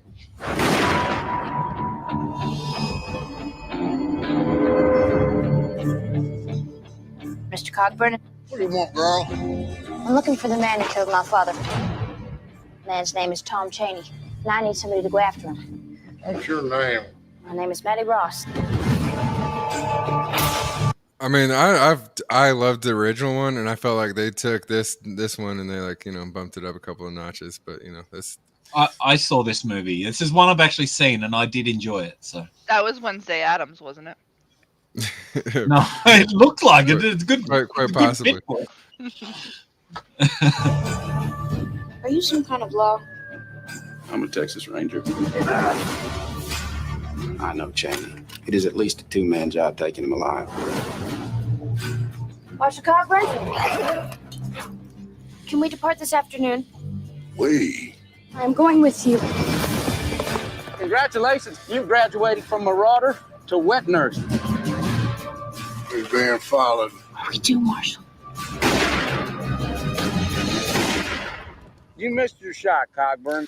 The actors in this So- movie were good. So this little girl hires a mercenary to get the people who killed her father. Mm-hmm. Is that just the basic thing? Yep, and they have to go hunt him down. Oh, okay. Let's See, I didn't know. But you got, the complexity of the characters, like how they play off of each other, it's fun. This movie, the way they did this one was pretty cool because the John Wayne one is good, but they really added some depth and drama and stuff to this version of it. This is one of the few remakes I appreciate. See, it does actually look like it might be good. I'm actually intrigued about this. I'm not attracted to the guy, you freaking weirdo, but yeah, it looks like it might be good. What? Jeff Sun was Bridges in is your like a eye. monk. That is to say, your eye. You got a lot of experience with bounty hunters, do you? That is a silly question. I am 14. You can run on for a long time. Time for you to go home. I don't like you. I will not go back, not without Chaney, dead or alive. Early, we gotta cut you down. I hate that singer though. Now what, Cogburn? Them boys don't think about the wrath that's about to set down on it. See, and then it gets Singer? into the dope. What's it? What's that singer's name? He I did don't- that really shitty cover of a Nine Inch Nails song. Oh, Johnny Cash. I hate Johnny Cash. He's so not good. Wow, yeah. We should do the. Oh my goodness, I would love to do an episode, either 2 episodes with you. One where it's everything that you love, so we'll preset it. We'll make sure that all the pop culture for the week's preset for it, or all the things that Allie absolutely hates that everyone would love. I mean, you're gonna have a pretty That's a long big list on that one side there. It's a long list of stuff that The stuff that people love in masses Yeah, that yeah. Allie absolutely despises. We've got to find a list of things that Ali does like, though. So There are a lot of things I very like. it's a short Just list. People like it more when I hate stuff. Jane and his gang a rough lot. Fucking I do Johnny not Cash. regret You shooting your ruined father. that song. You can't sing. Matt Damon. I will kill this girl. Biggest mistake you ever made. What? Tell him that God's gonna cut you down. I'd watch it, but I'd try and pretend Matt Damon wasn't in it. Help me. I can do nothing for you, son. So what do you think? What do you think possibly the rating was on this movie? Out of what's it out of? 5? It's 4 stars. Okay. Look, for me, I don't know the person who's reviewing, but I'm gonna say 3 because I thought the movie was good. We got a 3.5 star rating on December 21st of 2010. Roger Ebert had to say this about it. Let's do the first. We'll give the first little opening. Sure. And then we'll go down to the bottom. In the Coen Brothers' True Grit, Jeff Bridges is not playing the John Wayne role. He's Oh wait, playing it's Coen Brothers? I didn't even see that. Okay, yeah, I'll watch it. I'll watch that. Yeah. Oh, Ellie finds something that she likes, or that she thinks she might like. They're good. They're good directors. He's playing the Jeff Bridges role, or more properly, he's the role created in the enduring. Hang on. Sorry, let me move my laptop closer to me. In the enduring novel by Charles Portis, much of whose original dialogue can be heard in this film. Bridges doesn't have the archetypal stature. Thank you. Stature of the Duke. Few ever have, but he has here, I believe, an equal screen presence. We all knew we were looking at John Wayne original True Grit 1969. When we see Rooster Cogburn in this version, we're not thinking about Jeff Bridges. No, he did an excellent job. Like he was a badass rooster. Like but Jeff Bridges is always a really good actor. I like Jeff Bridges. Yeah. I mean, I can only think of 2 things that he's ever been in, but he's okay. Tron. I've never seen Tron. I love Tron. He was in that Dude movie, and then he was in The Last Unicorn.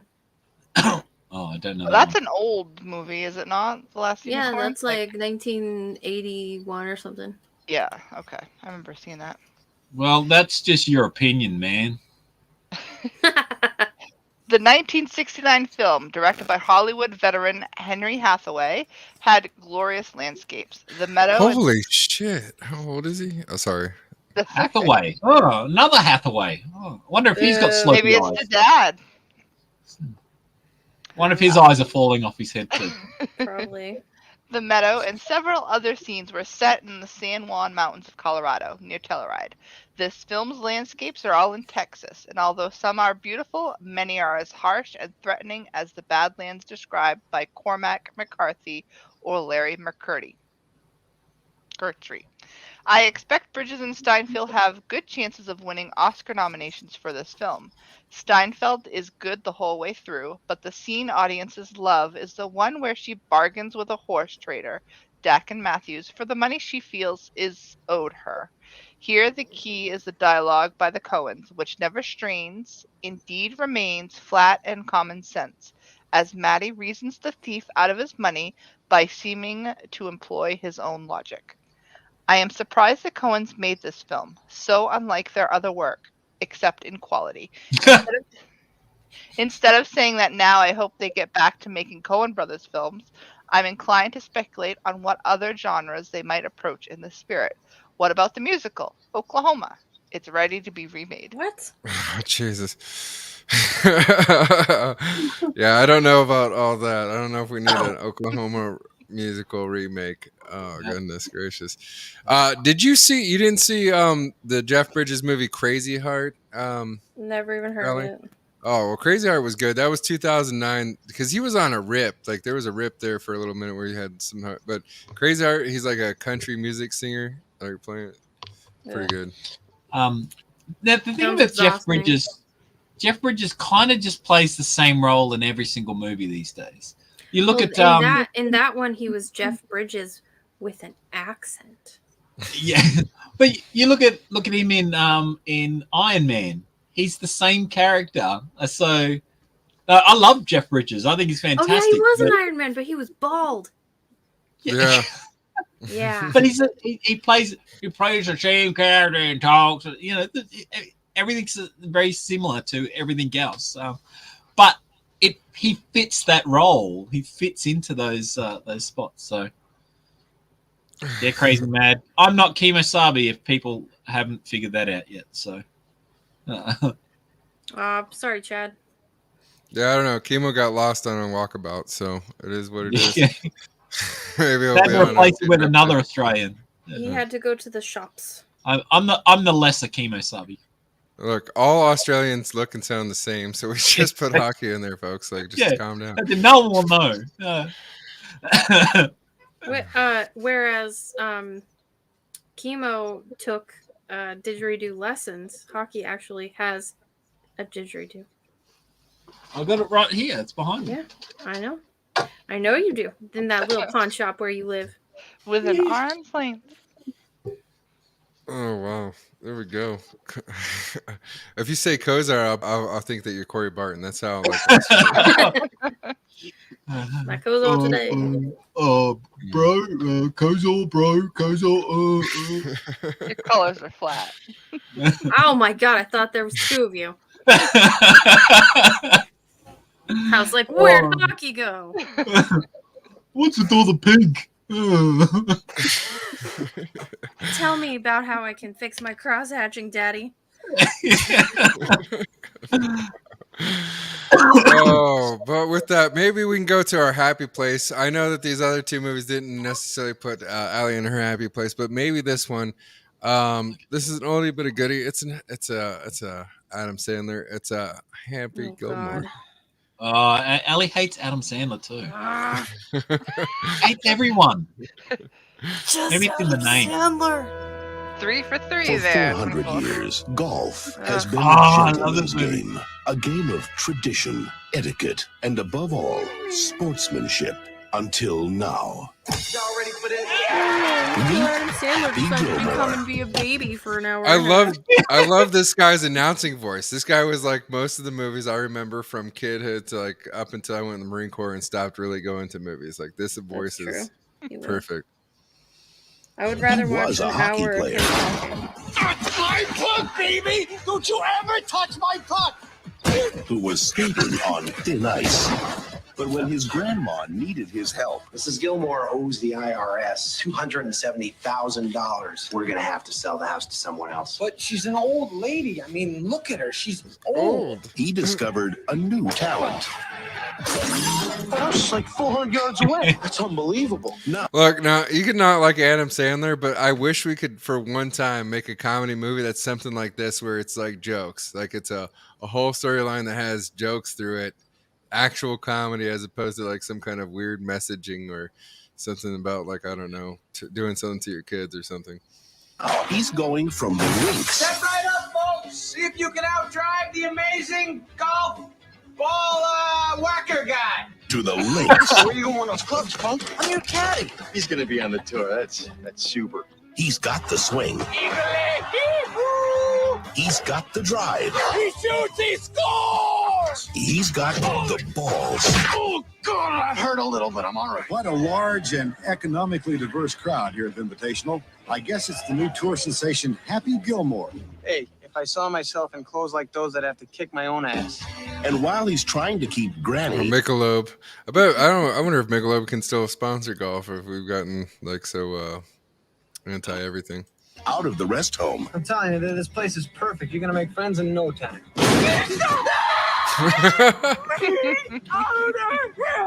He's driving the game of golf. Why didn't you just go home? That's your home. Are you too good for your home? Answer me. That's me at work. Like when something doesn't go back together, when I've taken something apart on a trailer, something like, doesn't want to go back in. Go back in your home. Get back in your home. Nothing has made me laugh so far. She's like, I want to die right now. Straight into the ground. Damn you people, this is golf. I'm Bob Barker. Looks like you and I are going to be playing together today. This guy sucks. All right, let's go. Universal Pictures presents Adam Sandler The price is wrong, Bob. As an golf's angry baby missing once link. again doing Happy something Gilmore. silly because he's dumb. You don't like Bob Barker beating up somebody on a golf course? Who? What? Bob Barker. And say Allie doesn't know who Bob Barker is. Oh no! Price is right. He's the guy that would tell everyone to get their pets spayed and neutered for responsible pet control. What? Yeah, at the end of every show, make sure to get your pet spayed and neutered. That's like his little like message thing. He was like pro animals or whatever, and he didn't want to have animal shelters like have to exist or whatever. So what do you think the rating was on this movie, Allie? Look, I'm going to guess 1.5. I like the movie. I actually really enjoy it. It's one of my If favorites. it was up to 2, I would be immensely shocked. It looks brainless, and I just hate It kind of is Adam brainless. Sandler. The only thing I like him in is The Wedding Singer. That's my wife's favorite movie is The Wedding Singer. So No, You didn't like him in the Sun one where he had the sun and then it was like Vanilla Ice and they had to like go to the wedding and he had like the New Kids on the Block tattooed on his back. Is that the one where the cover of it is like him and his son peeing on a door together? Wow, wonderful. Very heartwarming family film. I like What Punch was that? Drunk Like Love. the daddy? The No, that the daddy one was that was the one where he had where he like adopted the kid or whatever and like he had like the milk. He's like, I won't pee on the floor or something. That was a heartwarming one. So what's the one with Vanilla Ice? Vanilla Ice. That was the newest one because that had that had the guy from SNL in it. Oh, look, I guessed it right. 1.5. So, Good It's job. probably Hockey. like, oh, look, a brainless comedy. Look, we get to watch Adam Sandler make stupid voices again. 1.5 stars. Hockey was completely correct. 1.5 stars on February 16, 1996. This is. Oh wow. Yeah, okay, so we'll see what he says at the very beginning, and then we'll go down to the bottom. I hate to say this, but Crazy Mad was right. It's Big Daddy. All right, so Happy Gilmore tells the story of a violent sociopath. Since it's about golf, that makes it a comedy. The movie, the latest in the Dumber and Dumbest sweepstakes, stars Adam Sandler as a kid who only wants to play hockey. I'm really enjoying this this review. I love this analysis. I'm really pleased with what's happening right now. He hits the puck so hard he kills his father, who was in the act of filming a home movie. Actually, he kills his father's camera, but it's a small point. That's great. Happy can't skate very well, and when he's not chosen for the hockey team, he beats up the coach. Life seems to hold no future for him. After his father's death, he is taken in by his beloved grandmother, Frances Bay, and then a crisis strikes. The IRS seizes Grandma's house and possessions. How can Happy possibly earn $275,000 to pay all of the back taxes? That's awesome. Okay, so Yeah, I'm liking the negative review better than the movie. it was a Heineken beer, I think. The label was a little torn. Maybe nobody paid for the product placement. Happy Gilmore is filled with so many plugs, it looks like a product placement sampler in search of a movie. I probably missed a few, but I counted Diet Pepsi, Pepsi Max, Subway sandwich shops, Budweiser in bottles, cans, and Bud dispensing helmets, Michelob, Visa cards, Bell Atlantic, AT&T, Sizzler, Wilson, Golf Digest, and ESPN the ESPN Sports Network, and Top Flight golf balls. I'm sure some of those got in by accident. The modern golf tour has ads plastered on everything but the grass, but I'm fairly sure Subway paid for placement, since they scored one Subway sandwich eaten outside a store, one date in a Subway store, one Subway soft drink container, 2 verbal mentions of Subway, one Subway commercial starring Happy, a Subway t-shirt, a Subway golf bag. Halfway through the movie, I didn't know what I wanted more, laughs or mustard. I really Scathing appreciate review there. Thank you for letting me know I don't have to watch that. All I have to do to experience Happy Gilmore is go and eat at a Subway in Florida, where it's all old people who play golf, and then go home. I feel like Subway now. So the movie that I was talking about, where it's with Vanilla Ice in it, is That's My Boy. That's the one where he's got the tattoos. It's Andy Samberg. He's got the tattoo. It's like when he was a kid, his dad let him get like a whole back piece, and then he grows up, and the joke is that's all stretched out, right? Because he's a little kid when he got the tattoo. So it's just like these really big, giant, like headed New Kids on the Block or something as his whole back piece. Oh, that's a disturbing movie, that one. But then there's also, he's done a lot of little father movies, right? Because he was the Transylvania one. Big Daddy. Yeah, he's playing Blended. a character that's supposed to be Transylvanian, but he sounds Mexican. Wow, brilliant. The Week of, which is him and Chris Rock, where they're the daughters, the families getting married or whatever. Married. What's the one where they go to the summer camp? The same as all the other ones. There's a 1 and a 2, but like all the guys unite and they go to camp and their kids are at camp. There's a Grown Ups. Grown Ups. That one. Yeah. Grown Ups. Wow, brilliant. It's gonna go down in history with the likes of Young Frankenstein and Blazing Saddles as brilliant.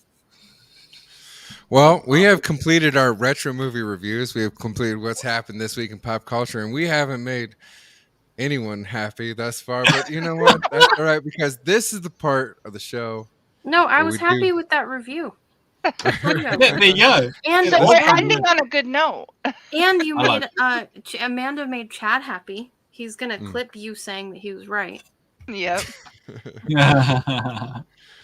Well, never mind. Well, with that said, this is the part where we get into the interview. So this is where everybody in the audience who doesn't already know you, there might be a couple, and there's gonna be some people on the replay like to get to know who you are, what you do. So, Allie, would you like to let everybody know who you are, what you do, and where we can find you, whatnot?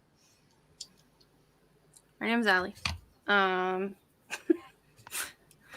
an author, and I have a minor YouTube channel. Every Saturday we have a show, Hockey and I, where he is immensely more talented than me.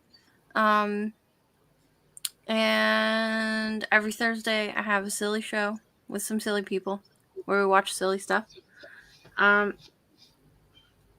You can find me on the Twitter at Ali Sanguis down there on my picture. That'll take you to everything you need to know, including the books that I'm writing.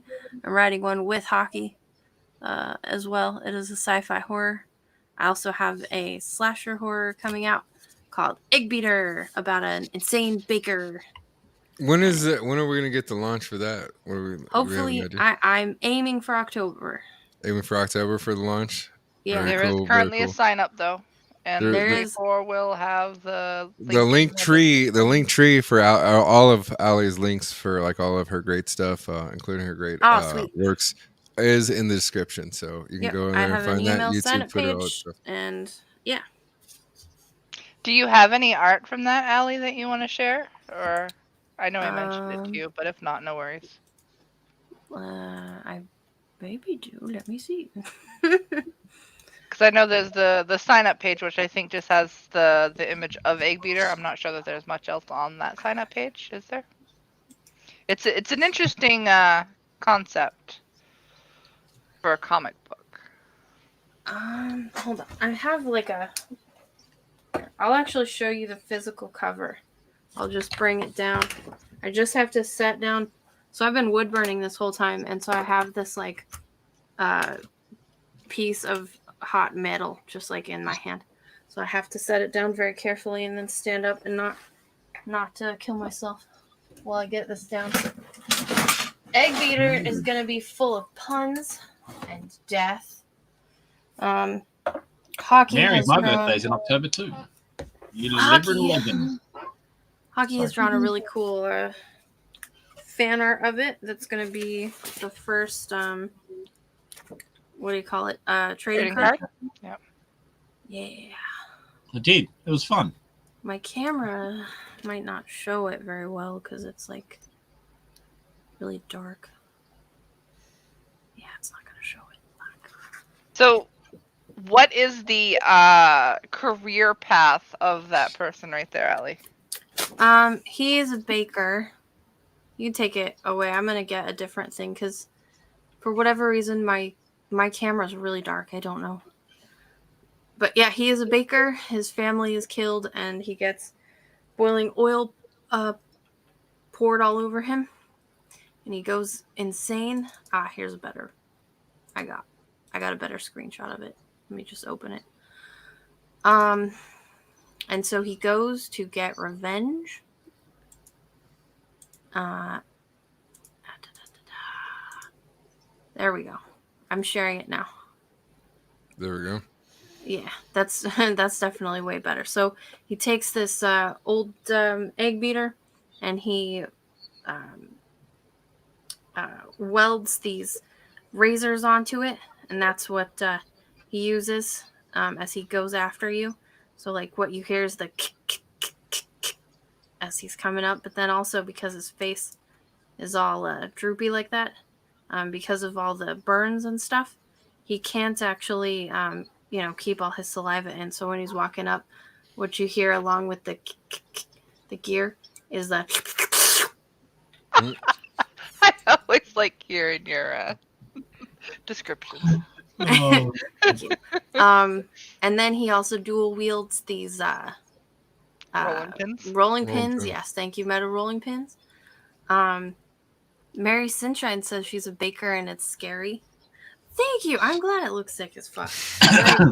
It's a big deal. It was going to be a movie, but I decided to make a comic. The artist that I'm working with is doing everything on paper. There's not going to be any no digital art. This is all going to be a whole book of the cover's obviously in color, but the inside is going to be black and white. And a lot of surprises, a lot of puns. Don't want to toot my own horn, but like green eggs and damn, there's a lot of puns in there, etc. Yeah, see, that like low growl in the back of your throat where you're like, I'm laughing at this, but also the pun is kind of pukey. That's what I'm going for, like. What are oh no, the name went right out of my head. So I do need hype school. My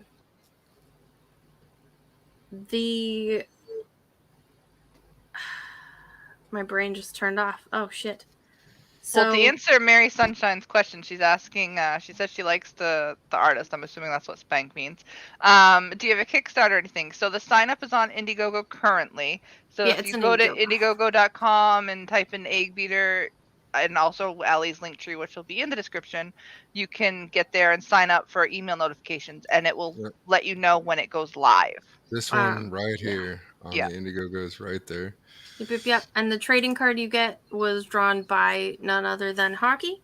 And each of the trading cards is going to be in the style of a recipe.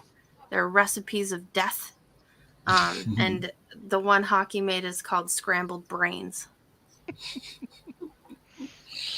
You see the picture, it makes sense.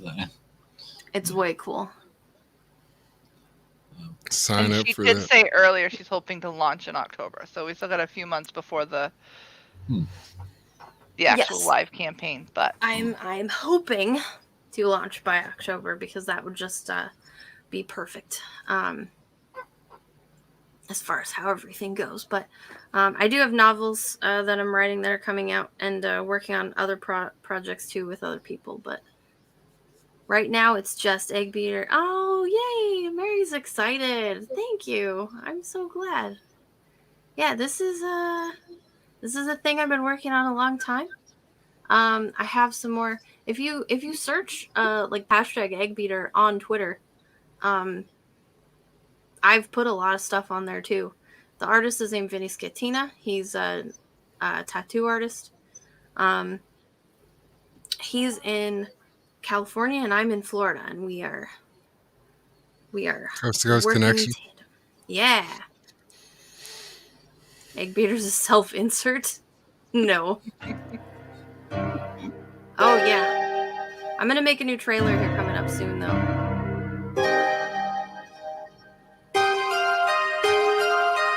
Because this was like a placeholder trailer.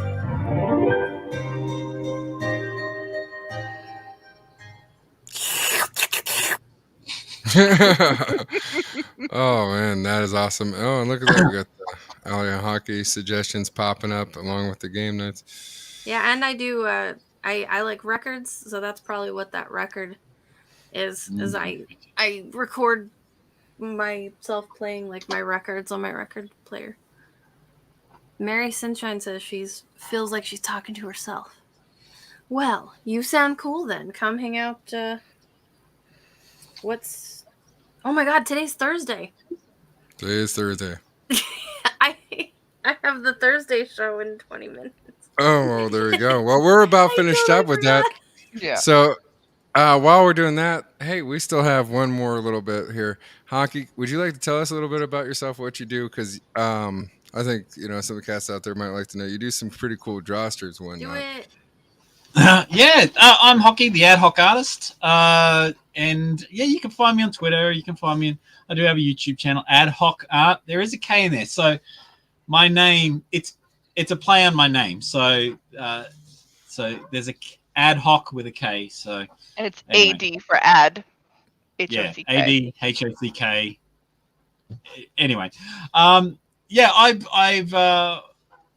I'm trying to become an artist, which I love to draw. So, and I'd have a little game show that I've just started back up again. I've had 2 guests on this year, where we have little challenges of random prompts that we have to try and draw within the time limit.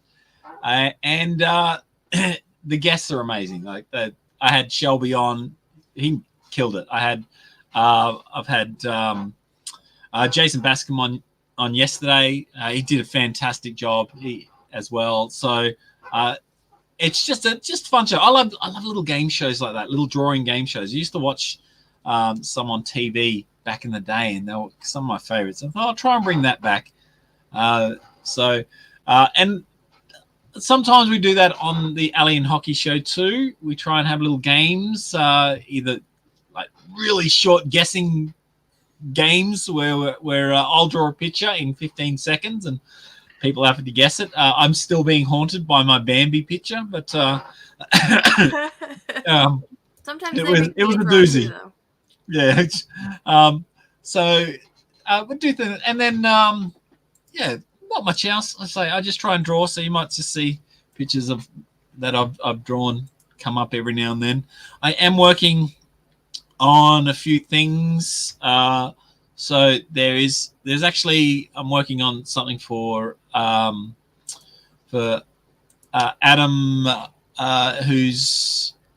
Ali's actually writing a story for it, and I'm doing the artwork. So you might see something coming out. I have been told that I can share some artwork, which I will in the future when I'm on live streams. So I might start sharing some things out. But yeah, I'm not very exciting. I'm a boring person. So I just turn up and react to things, and but.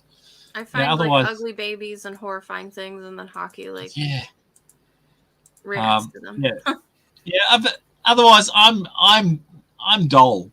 Like I'm like a blunt pencil. So yeah, you won't find much excitement out of me.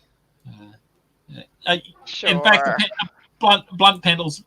This pencil's more exciting than me. So, see, because look, the rubber, it's short, and the eraser fell off. Look at that. You know, look at that stumpy little pencil. Oh, see, more exciting than I am.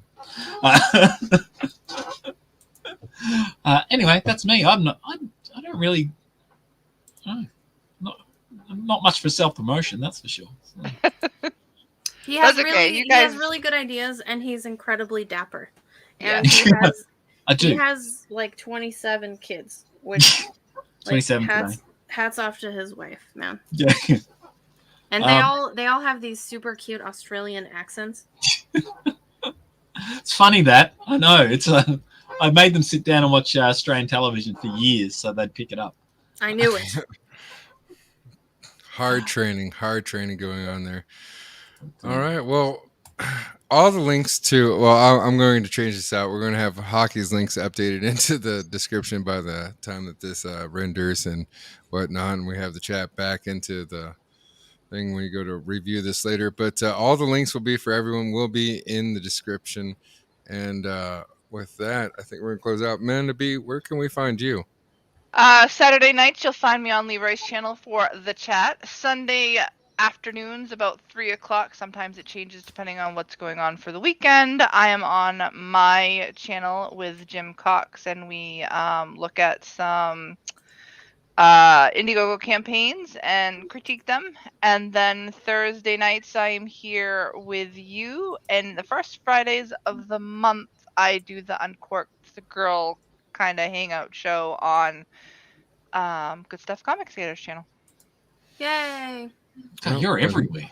It seems that way, and honestly, I don't really like to stream.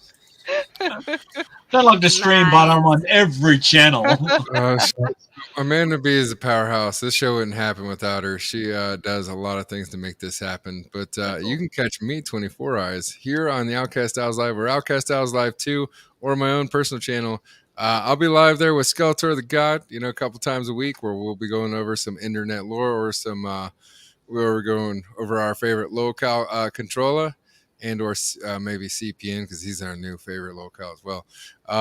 We'll be going over that kind of things, and or you can catch me on the Sundays at noon with Nikatronis and the lovely Jokeress, where we go over whatever topic the Jokeress puts in front of us, and we just get a little bit wild with it. It's a lot of fun.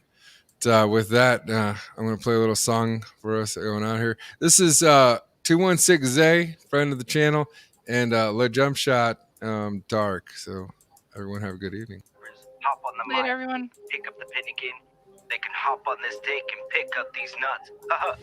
Only just beginning. Bunch of some lemons. I'm drinking and I'm sitting. I'm thinking of what's getting. Give me just 1 minute to wait, cause I'm not finished. Thinking to myself, fuck a willy, I pop bitches. Never another drink, cause I'm living life on the brink. And you wanna see me sing, but stuck in the mud and beat. Standing to my feet and I'm lifting up on my cleats. You're an angel, I'm a demon, I'm kicking your fucking teeth. Kicking and I'm sitting, I'm serving up your repentance. Leave you bleeding and you're licking, I pay up your fucking penance. You pretending and I pin it, I own it. And you're pretending and you're going Mortal Kombat to be thinking till it's finished. Keep picking up the pen and get really, you just new riddle. The next step, but you fidget, just stuck in the muck of rigid. And homie, this is your Chris, and I got you as a belligerent. We really know the truth and you're looking it's like a middleman. Dark in my eyes, dark in the night. Dark and pull up the car, start up a fight. Hit bars and I might throw darts with the die. Got watching, then I watch them get started at night. Dark in my eyes, dark in the night. Dark and pull up the car, start up a fight. Hit bars and I might throw darts with the die. Got watching, then I watch them get started at night. Fucking with the squad, I will scar you for life. Pussy acting like a hothead. Put them on ice at the ICU. You being nice to you.